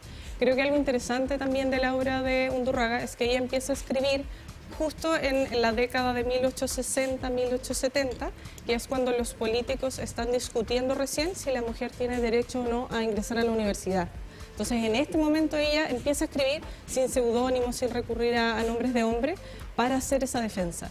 Y lo curioso de eso, o entretenido... Tiene que haber sido difícil, ¿ah? Muy difícil, porque discutían cosas como que si las mujeres estudiaban, algunos decían que casi podían perder capacidades emocionales. Entonces se vuelve una discusión pseudocientífica si la mujer iba a tener la capacidad cognitiva y también como de órganos. Ellos creían que iban a perder parte de su esencia si es que entraban a la universidad. Y en ese contexto de peleas de hombres entra Lucrecia Undurraga a publicar en su periódico y en otros y dice, a ver, si vamos a hablar de la educación de las mujeres, sería relevante que por lo menos consideremos la voz de una mujer. ¿Cómo va a ser que todo esto se lleve a cabo por puros hombres? Así es. Y cuando hablamos de este estudio que es bastante crítico y que también nos da una mirada de cómo ha ido evolucionando la mujer a través de los años, acá está marcado, y mira, tú lo marcaste, yo quiero saber por qué. Es un ensayo sobre la condición social de la mujer en Chile en 1873. Quiero que nos puedas comentar respecto también a este extracto de lo que es el libro. Bueno, precisamente era un poco lo que ya estaba adelantando. Ahí en ese ensayo es donde ella dice, si van a discutir esto, la voz de la mujer tiene que ser escuchada. No puede ser que solo entre hombres discutan si tiene o no la capacidad de estudiar o no. Y también lo que intentamos hacer en este libro junto con Verónica es una recopilación completa de sus obras, novelas, ahí hay cartas, de hecho ella comparte mucha correspondencia con Balmaceda en ese tiempo. Es una mujer que está interviniendo en la política, pese a que no sea diputada ni senadora, está ahí interactuando. Tiene una influencia. Sí, por supuesto. Sí. Y también tratamos de, incluimos un estudio previo que prepare un poco al lector para entrar en un siglo que a veces puede ser un poco ajeno a la mirada del siglo XXI, porque, por ejemplo, ella tiene cosas que hoy día uno diría que contradictorio. Por ejemplo, defiende la maternidad como la función primera de la mujer y al mismo tiempo la emancipación de la mujer. Y para ella eso no es contradictorio. Entonces, todo el estudio previo que preparamos con Verónica también prepara al lector para que vaya ingresando en ese contexto que hoy día podría extrañar. Mariela, ahora la gente igual se pregunta, ¿cómo se hizo todo este trabajo, este estudio? ¿Cómo se llegó a estos textos? ¿Cómo fue el trabajo que realizaron juntas también? ¿De cuánto tiempo estamos hablando? ¿Y cómo se fue encadenando pieza a pieza lo que hoy día podemos encontrar en este libro? Bueno, Verónica ya había trabajado con prensa de mujeres del siglo XIX en general, así que ella lleva estudiando a Lucrecia Undurraga 10 años. El libro se lleva preparando 2 años, se fue lanzado en diciembre del 2024. Y la fuente principal fue la prensa, o sea, hubo que viajar a Santiago, donde están las fuentes, actualmente a la Biblioteca Nacional, revisar los periódicos, recopilar un montón, pero eso fue un 50% del trabajo. El otro 50% de las fuentes también se lo debemos a sus familiares. Ella, en este momento tenemos un contacto con alrededor de 20 descendientes, entonces la familia Undurraga también fue una gran colaboradora. Ellos de hecho donaron los periódicos solo hace 10 años atrás, o sea, los tenían en la casa y pensaban, ¿para qué vamos a donar esto? Quizás a nadie le va a interesar este material. Y haciendo una recopilación de todo lo que hemos hablado el día de hoy y la construcción de lo que fue Lucrecia en el desarrollo muchas veces de la cultura, de la educación, a través de lo que ella quería visibilizar y amplificar como mensaje. ¿Qué es lo que te deja a ti dentro de este proceso creativo también y de un proceso colaborativo con otra mujer como es Verónica? Bueno, creo que el desafío es que una vez que podamos visibilizar más mujeres, porque Lucrecia Undurraga es una de muchas, lo interesante o lo colaborativo después sería que entre investigadores hombres y mujeres estudiemos a novelistas hombres y mujeres, o sea, que se deje de hacer esta línea tan marcada como dejar a las mujeres en un rincón o de lado paralelo para hacer ya un estudio colaborativo, porque ellas están escribiendo a la par con otros hombres. No tiene sentido seguir estudiando a las mujeres de manera aislada. Eso es un punto muy importante y qué bonito que gracias al trabajo que ustedes van realizando, recabando toda esta información, podamos ir conociendo, ¿cierto?, historias que muchas veces estarían en el olvido si no fuese por poder complementar con libros como este. ¿Cómo se siente también ese hermoso desafío como mujer? Muy contenta, sí, por supuesto, como investigadora, como feminista, como mujer, me hace muy feliz, pero creo que ahora que ya el libro está, ahora solo hago un llamado a que lean a Lucrecia Undurraga y yo tengo el desafío también ahora de ir a buscar a otras mujeres más que también estuvieron publicando. ¿Dónde lo podemos encontrar? Porque ahí yo creo que ahora muchos quedaron como atrapados por la historia de Lucrecia Undurraga y quieren saber también más de ella. Está en la página Busca Libre, que es la típica de libros, está en la página editorial Cuarto Propio y también lo van a encontrar en formato físico y digital, porque quisimos publicarlo en formato ebook, pensando en el bolsillo del estudiante principalmente. Si queremos que lean y estudien estos libros, también hay que cuidar los precios que en Chile de los libros a veces exceden muchísimo, no sé, el precio de un almuerzo, de una salida, es excesivo. Exactamente, así que la invitación extendida que podamos seguir recorriendo en este caso la historia de Lucrecia Undurraga, estas obras incompletas que logran cierto el ser completadas y visibilizadas gracias a este increíble trabajo. Te agradecemos la instancia de hoy estar con nosotros y nada, felicidades por todo el trabajo y todo el proceso que vas desarrollando como profesional. Muchas gracias, Mariela. Así que desde ya buscar su libro y por supuesto a seguir disfrutando del material siempre juntos. Y volvemos en unos minutitos más porque los vamos a estar acompañando. Ya no queda nada para que termine.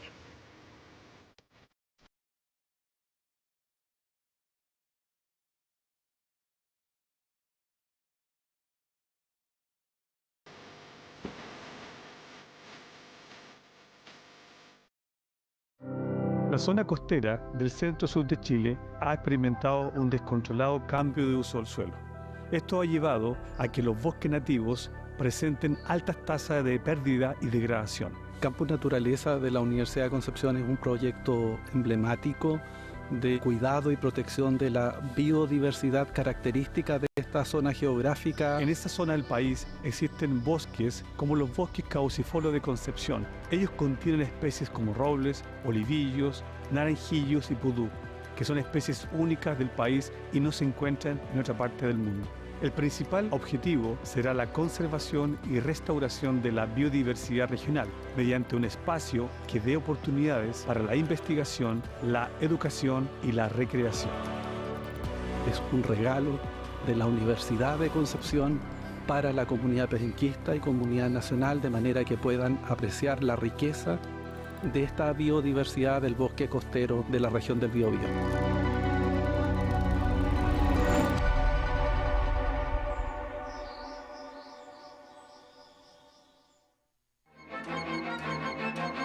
No te pierdas la transmisión de este gran concierto a través de TVU y sus multiplataformas. Invitan Universidad de Concepción, Corcudec y TVU.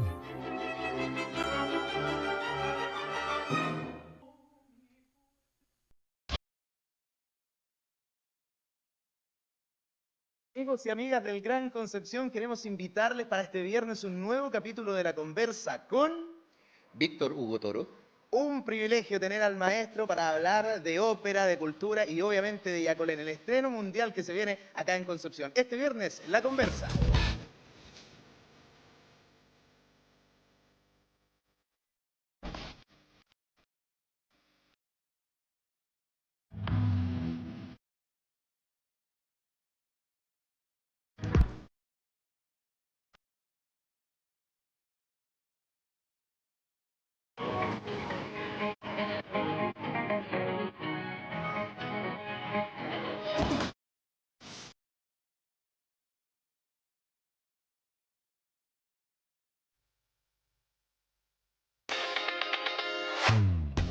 Chip.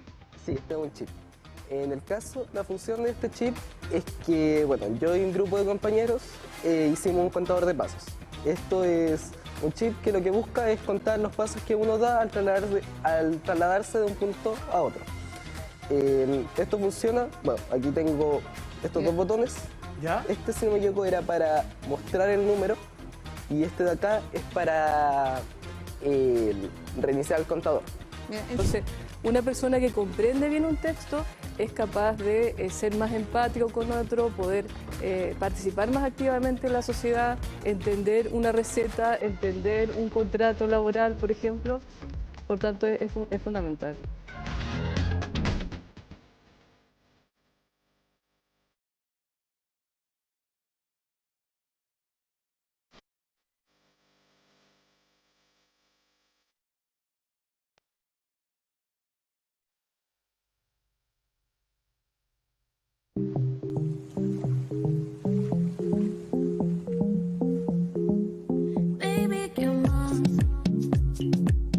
Con 36 minutos y llegó el momento también de hablar de economía internacional, de cómo se está comportando nuestro país en esa materia, porque si tú, por ejemplo, tienes que calcular, ver si te vas a endeudar con los bancos, nuestro país también tiene que realizar esto. ¿Cómo estamos con nota respecto al comportamiento bancario? Es lo que vamos a conversar a continuación. Así es, y como siempre es un gusto recibir a nuestro queridísimo profesor Víctor Hugo García, analista internacional, académico de la Universidad de Concepción, para hablar efectivamente en qué pie estamos con respecto, ¿cierto?, al endeudamiento en nuestro país. ¿Estamos bien económicamente, salvándonos? ¿Cómo va esa importante esfera, ¿cierto?, de lo que es nuestro país en general? ¿Cómo está, profesor? Un gusto una vez más tenerlo aquí en el programa. Después de un par de semanas, un placer, por supuesto, como siempre, y muy grato poder dirigirnos a los telespectadores y recordar, bueno, que estuvo de aniversario el canal el 21 de mayo. Y hace rato no venía. Y después otro miércoles de exámenes del profesor que tenía por precaución, todo muy bien afortunadamente, así que aquí estamos de nuevo. Un tema, fíjate, que es relevante, que es bien importante, y como muchos quizás que debiera presentarse en los colegios. Sigo con esta política de impulsar algunas ideas, enseñar nociones básicas de actualidad económica a los estudiantes. Van a ser ciudadanos y eso lo necesitan. El tema es cómo se financian los estados. O cómo se endeudan también, profesor. Y claro, eso te lleva a lo otro, porque esto es como la familia, como las personas. Tú necesitas un presupuesto diario, un presupuesto anual, y el Estado chileno tiene una estructura muy rigurosa en eso, afortunadamente. Tenemos una instancia que se dedica a preparar exclusivamente el presupuesto nacional, que es la Dirección de Presupuesto, la DIPRES, que depende del Ministerio de Hacienda. Ellos elaboran todo el presupuesto, después se lo presentan al presidente, el presidente le da el visto bueno, lo ajusta y de ahí al Congreso, para que finalmente se apruebe. El Congreso solo lo puede mantener o bajar los montos, pero jamás subir los montos que le proponen. ¿Cómo se financian los estados? Bueno, lo primordial aquí son los impuestos. Y aquí entra este tema que a veces es un poco molesto para las personas. Sacarronchas. Sí, sacarronchas, contribuciones, presupuestos, impuestos. Y dentro de esos impuestos, más de la mitad de lo que entra por impuestos en Chile se financia a través del IVA. Lo que pagamos por cada producto, ¿no es cierto?, que compramos. Por lo tanto, todos aquí pagamos impuestos. Compras un libro, compras una cajetilla de cigarro, una caja de fósforo, un kilo de azúcar, etcétera, pagas el IVA. Ahora, existe la siguiente fórmula que utilizan algunos estados y que la utiliza Chile, que es el endeudamiento sano. Aquí llamo yo endeudamiento sano, que no te dispares en los dineros que tú vas a pedir prestado, porque no se financia el presupuesto de Chile 100% con recursos propios.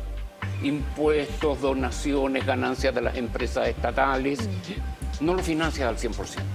Por lo tanto, un porcentaje del presupuesto tú lo financias con deuda. Y ahí viene el tema del vínculo financiamiento, deuda, endeudamiento. Nosotros generalmente solicitamos cada año entre 10.000 a 16.000 millones de dólares para completar el presupuesto. El presupuesto de Chile es de 82.000 millones de dólares, el presupuesto per cápita más alto de América Latina. Y ese presupuesto se distribuye en todos los ministerios existentes.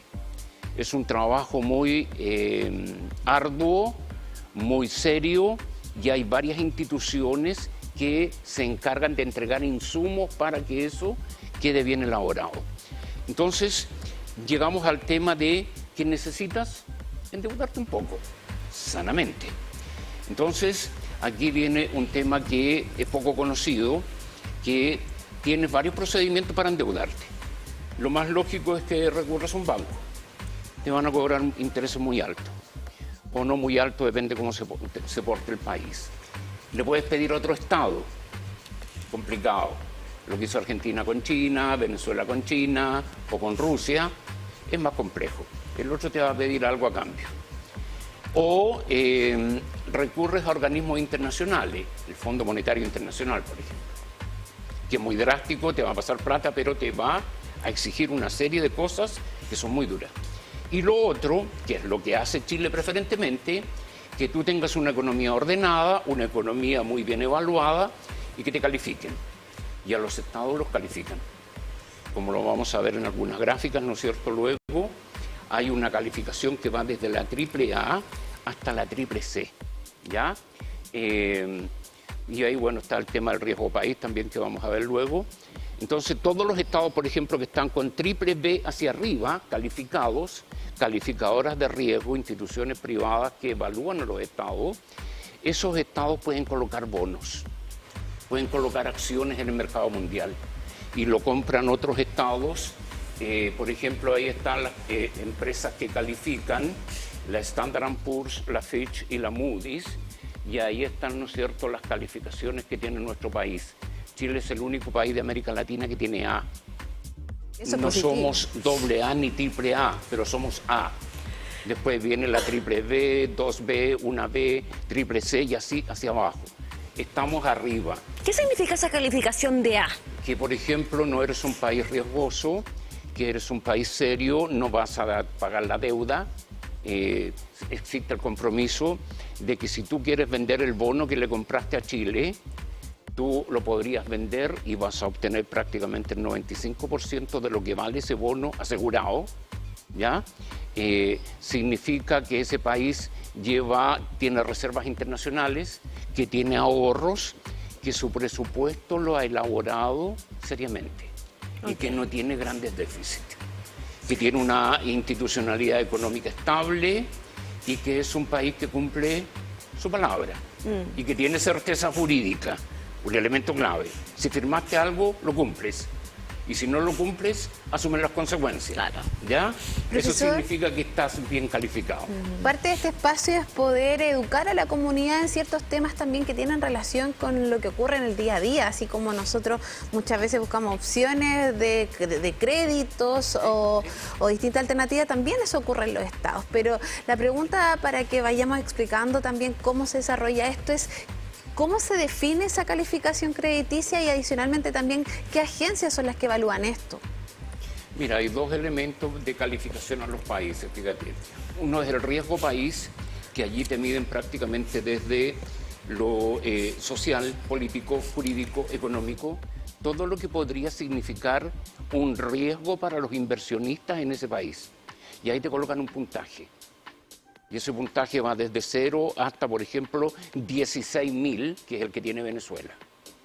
Chile tiene un puntaje de 120 y es el segundo país de América Latina después de Uruguay, que Uruguay nos superó en riesgo país, tiene riesgo país 80. Y eso significa, así como marco referencial, que por cada 100 puntos a ti te van a cobrar un 1% en la tasa de interés extra en relación a lo que renta el bono del Tesoro de Estados Unidos a 10 años. El bono del Tesoro renta 4,5. Si tú le sumas lo que tiene Chile, es 1,2, te van a cobrar 5,2% más o menos de interés por cada vez que Chile pide dinero. Pero Chile tiene una visión tan positiva que generalmente le piden entre 2,5 o 3,2. Ahora, si tú sumas un punto por cada 100 puntos, imagínate Venezuela, 16.000. Tienes, ¿no es cierto?, un porcentaje de interés prohibitivo y no te van a prestar dinero. Argentina ha estado trabajando más o menos bien y bajó su riesgo país a 600. Eso es un elemento. El riesgo que significa invertir en ese país. El otro es la calificación, que es lo que hemos estado hablando, de la AAA hacia abajo, y esa básicamente mide el riesgo de que tú pagues o no pagues la deuda. Te califica. ¿Quién hace eso? Calificadoras privadas, empresas privadas, las que hemos visto. Y, por ejemplo, aquí tenemos lo que significa América Latina, por favor, para seguir respondiendo. Canadá está prácticamente con AAA, Estados Unidos le acaban de quitar la AAA, México es B, está ahí en la línea, Colombia todavía no logra la BBB, y para abajo ya viene la complicación, y fíjate, los C abajo, Brasil, Venezuela, Brasil. Chile es el único con A. ¿Ya? Sí. Entonces, con todo esto que es un trabajo diario, por eso cuando se habla, mira, cuidado con el presupuesto, cuidado con que saques dinero de allá, es porque todo esto rebota, te califican. Además de las calificadoras privadas, te califican los organismos internacionales, el Banco Mundial, el Fondo Monetario, ¿ya? Te califica la OCDE, que es una institución a la cual pertenece Chile, donde están las 34 economías más desarrolladas del mundo. Todos ellos te están mirando y te están evaluando y calificando. Profe, ¿ya? ¿cuál es la importancia del financiamiento de cada país? Bueno, ¿Qué hace que sea efectivamente fíjate, uno de los puntos más importantes claro, para poder ser un país independiente? de eso depende si vas a lograr el desarrollo o no. De eso depende el bienestar de cada uno de los telespectadores que nos están viendo en este minuto. De eso depende que financies la jornada escolar completa o no, el desayuno, el almuerzo escolar, los útiles escolares que vas a entregar, los medicamentos que estás entregando a través del CEFAM o el Servicio Público de Salud. Eso lo tienes que financiar y todos los años se elabora ese presupuesto. Entonces, de toda esa suma, cantidad de dinero que tú necesitas, no financias el 100% de eso con todos los recursos que tienes. Le colocas un poquito más y eso lo haces con deuda. Claro. Y así lo ha hecho nuestro país, pero la noticia es que esa deuda ha ido subiendo. En 2005, 2006, 2007, 2008 prácticamente no teníamos deuda. Y desde la crisis subprime en 2009, fue en 2008 pero reventó acá el 2009, el terremoto, empezamos la espiral de endeudamiento y eso se mide como porcentaje del PIB. ¿Cuánto de toda la economía representa la deuda? Y en este momento estamos en un 42%. Profesor, este informe y con el panorama de calificaciones también que estamos viendo en pantalla, refleja que Chile sí mantiene una solidez fiscal, pero a la vez hay un aumento en el gasto social. Entonces, ¿cómo se equilibra esto para que sigamos manteniendo esta calificación? Uno, mira, generalmente Chile todos los años va creciendo en su presupuesto. Y hay que hacerlo responsablemente porque si la economía, por ejemplo, crece 3%, lo ideal es que el presupuesto crezca 2,5 o 3%. En casos excepcionales, ponerlo un poquito más arriba del crecimiento de la economía. Y siempre cuidando la parte social. Hay 3 ministerios que se llevan el 60% del presupuesto, que es salud, educación, trabajo y previsión. Esos 3 ministerios se llevan el 60% del presupuesto nacional. Defensa nacional, que a lo mejor alguno se lo estará preguntando, está en el 7º lugar del total de la distribución. Entonces, tú cautelas primero lo social, el bienestar de la persona, el crecimiento de la persona, educativo, el cuidado, la salud, que es tan importante, que la previsión no falle, sobre todo a quienes hay que pagarles pensiones básicas, ¿no es cierto?, o colocarle un extra a su pensión. Y esos dineros están año a año. Y es por eso que tú una parte la absorbes a través de la deuda, ¿ya?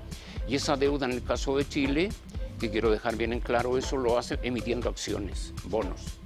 Y lo compran inversionistas o lo compran otros estados, Uruguay le compra a Chile sus bonos, o fondos de pensiones. El fondo canadiense compra bonos chilenos, invierte en Chile, cree en Chile. Entonces tú lo colocas a 5 o 10 años y vas pagando eso en cómodas cuotas. Y por eso es tan clave la calificación, porque de eso va a depender la tasa de interés que te van a cobrar. ¿Cómo deberíamos seguir como país para que esto siga en esta sección de lo que es el A en comparación a otros países que se ven bastante peores en digamos, todo este trabajo que tiene en relación a nosotros como país? Mira, tenemos algunos parámetros. Por ejemplo, la OCDE ha dicho que países con el nivel de desarrollo como el nuestro no debieran pasar el 45% del PIB en cuanto a deuda. Que el total de la deuda no represente más del 45% del PIB. Aquí vamos a ver después, por ejemplo, un caso que es muy emblemático, el deterioro de Bolivia. Si te pasa del 45, bueno, no nos vamos a morir, no es una cosa de vida o muerte, pero paulatinamente se te va a empezar a encarecer el crédito. Y si se te empieza a encarecer el crédito, vas a pagar más en intereses, vamos a ser más pobres y nos vamos a ir deteriorando paulatinamente. Profesor, analicemos el caso que usted mencionaba respecto del deterioro boliviano también y las razones que implican que la calificación de ello no quiero ocupar quizás esa palabra, pero es paupérrimo la proyección que tienen a nivel económico. Sí, y ahí aprovechamos de terminar de responder la pregunta. Por ejemplo, ¿qué pasa con Bolivia? Sus reservas internacionales se están yendo a cero.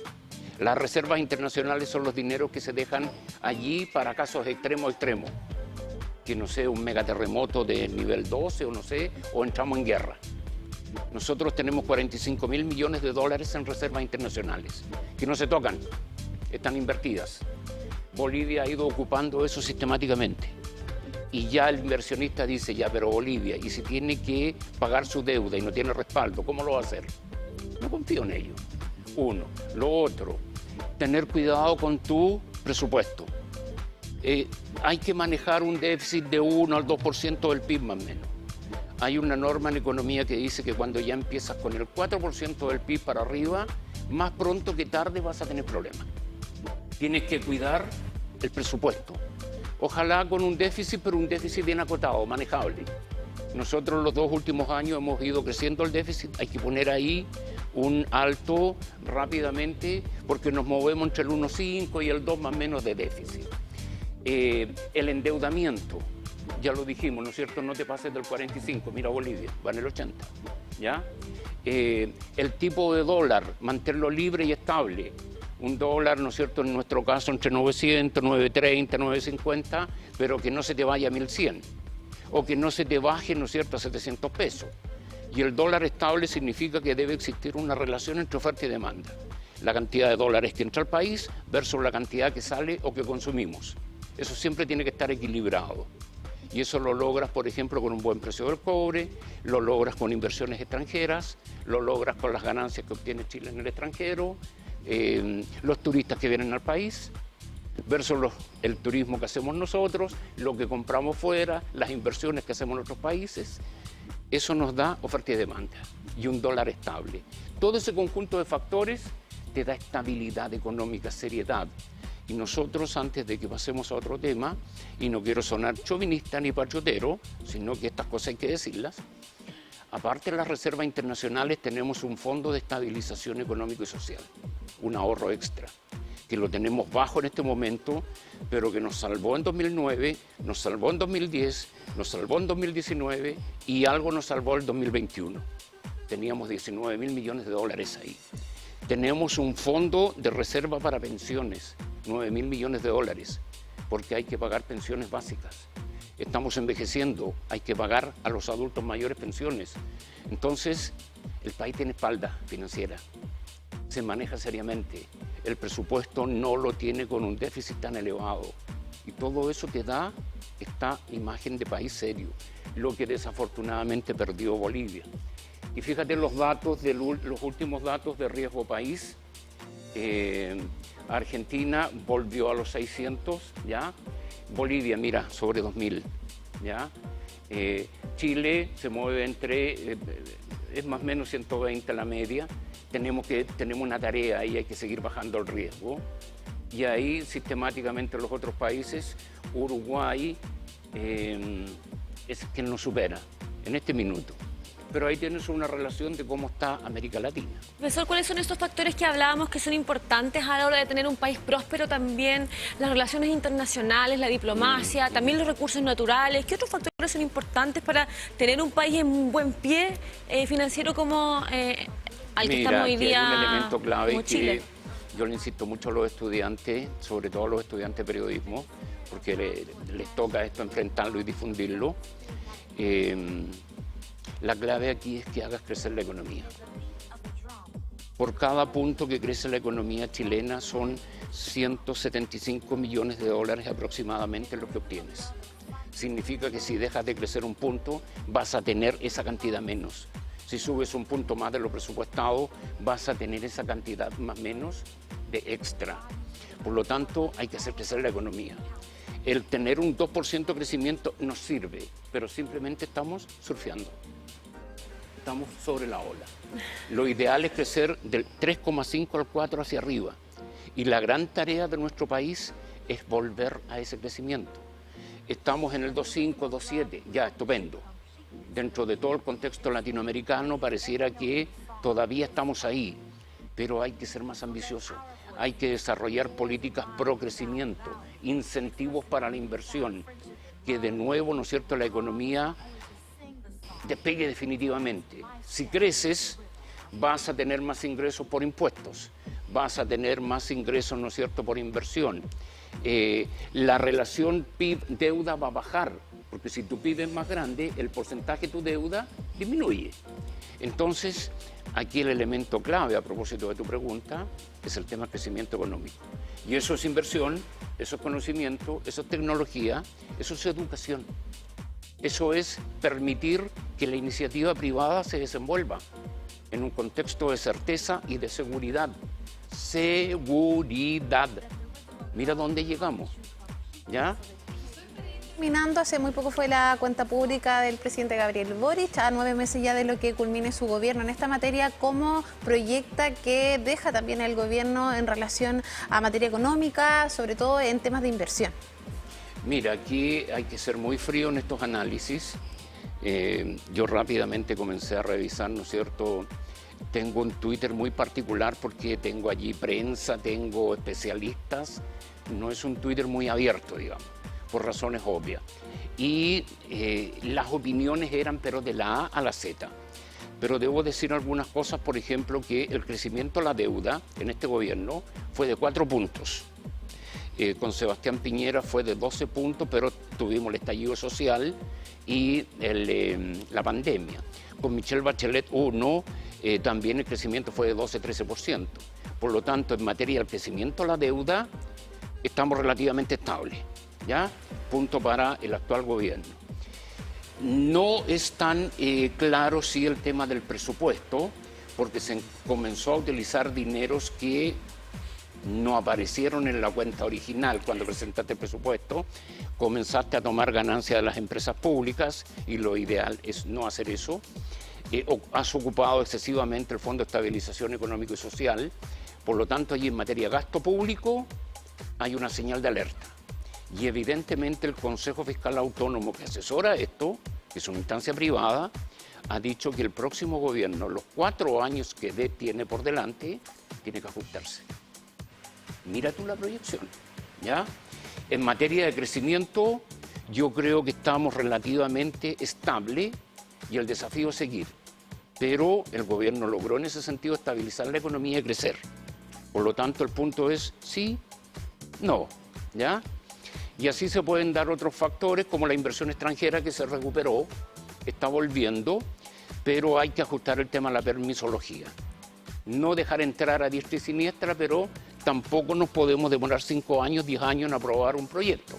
El otro se va a cansar y se va a ir, ¿ya?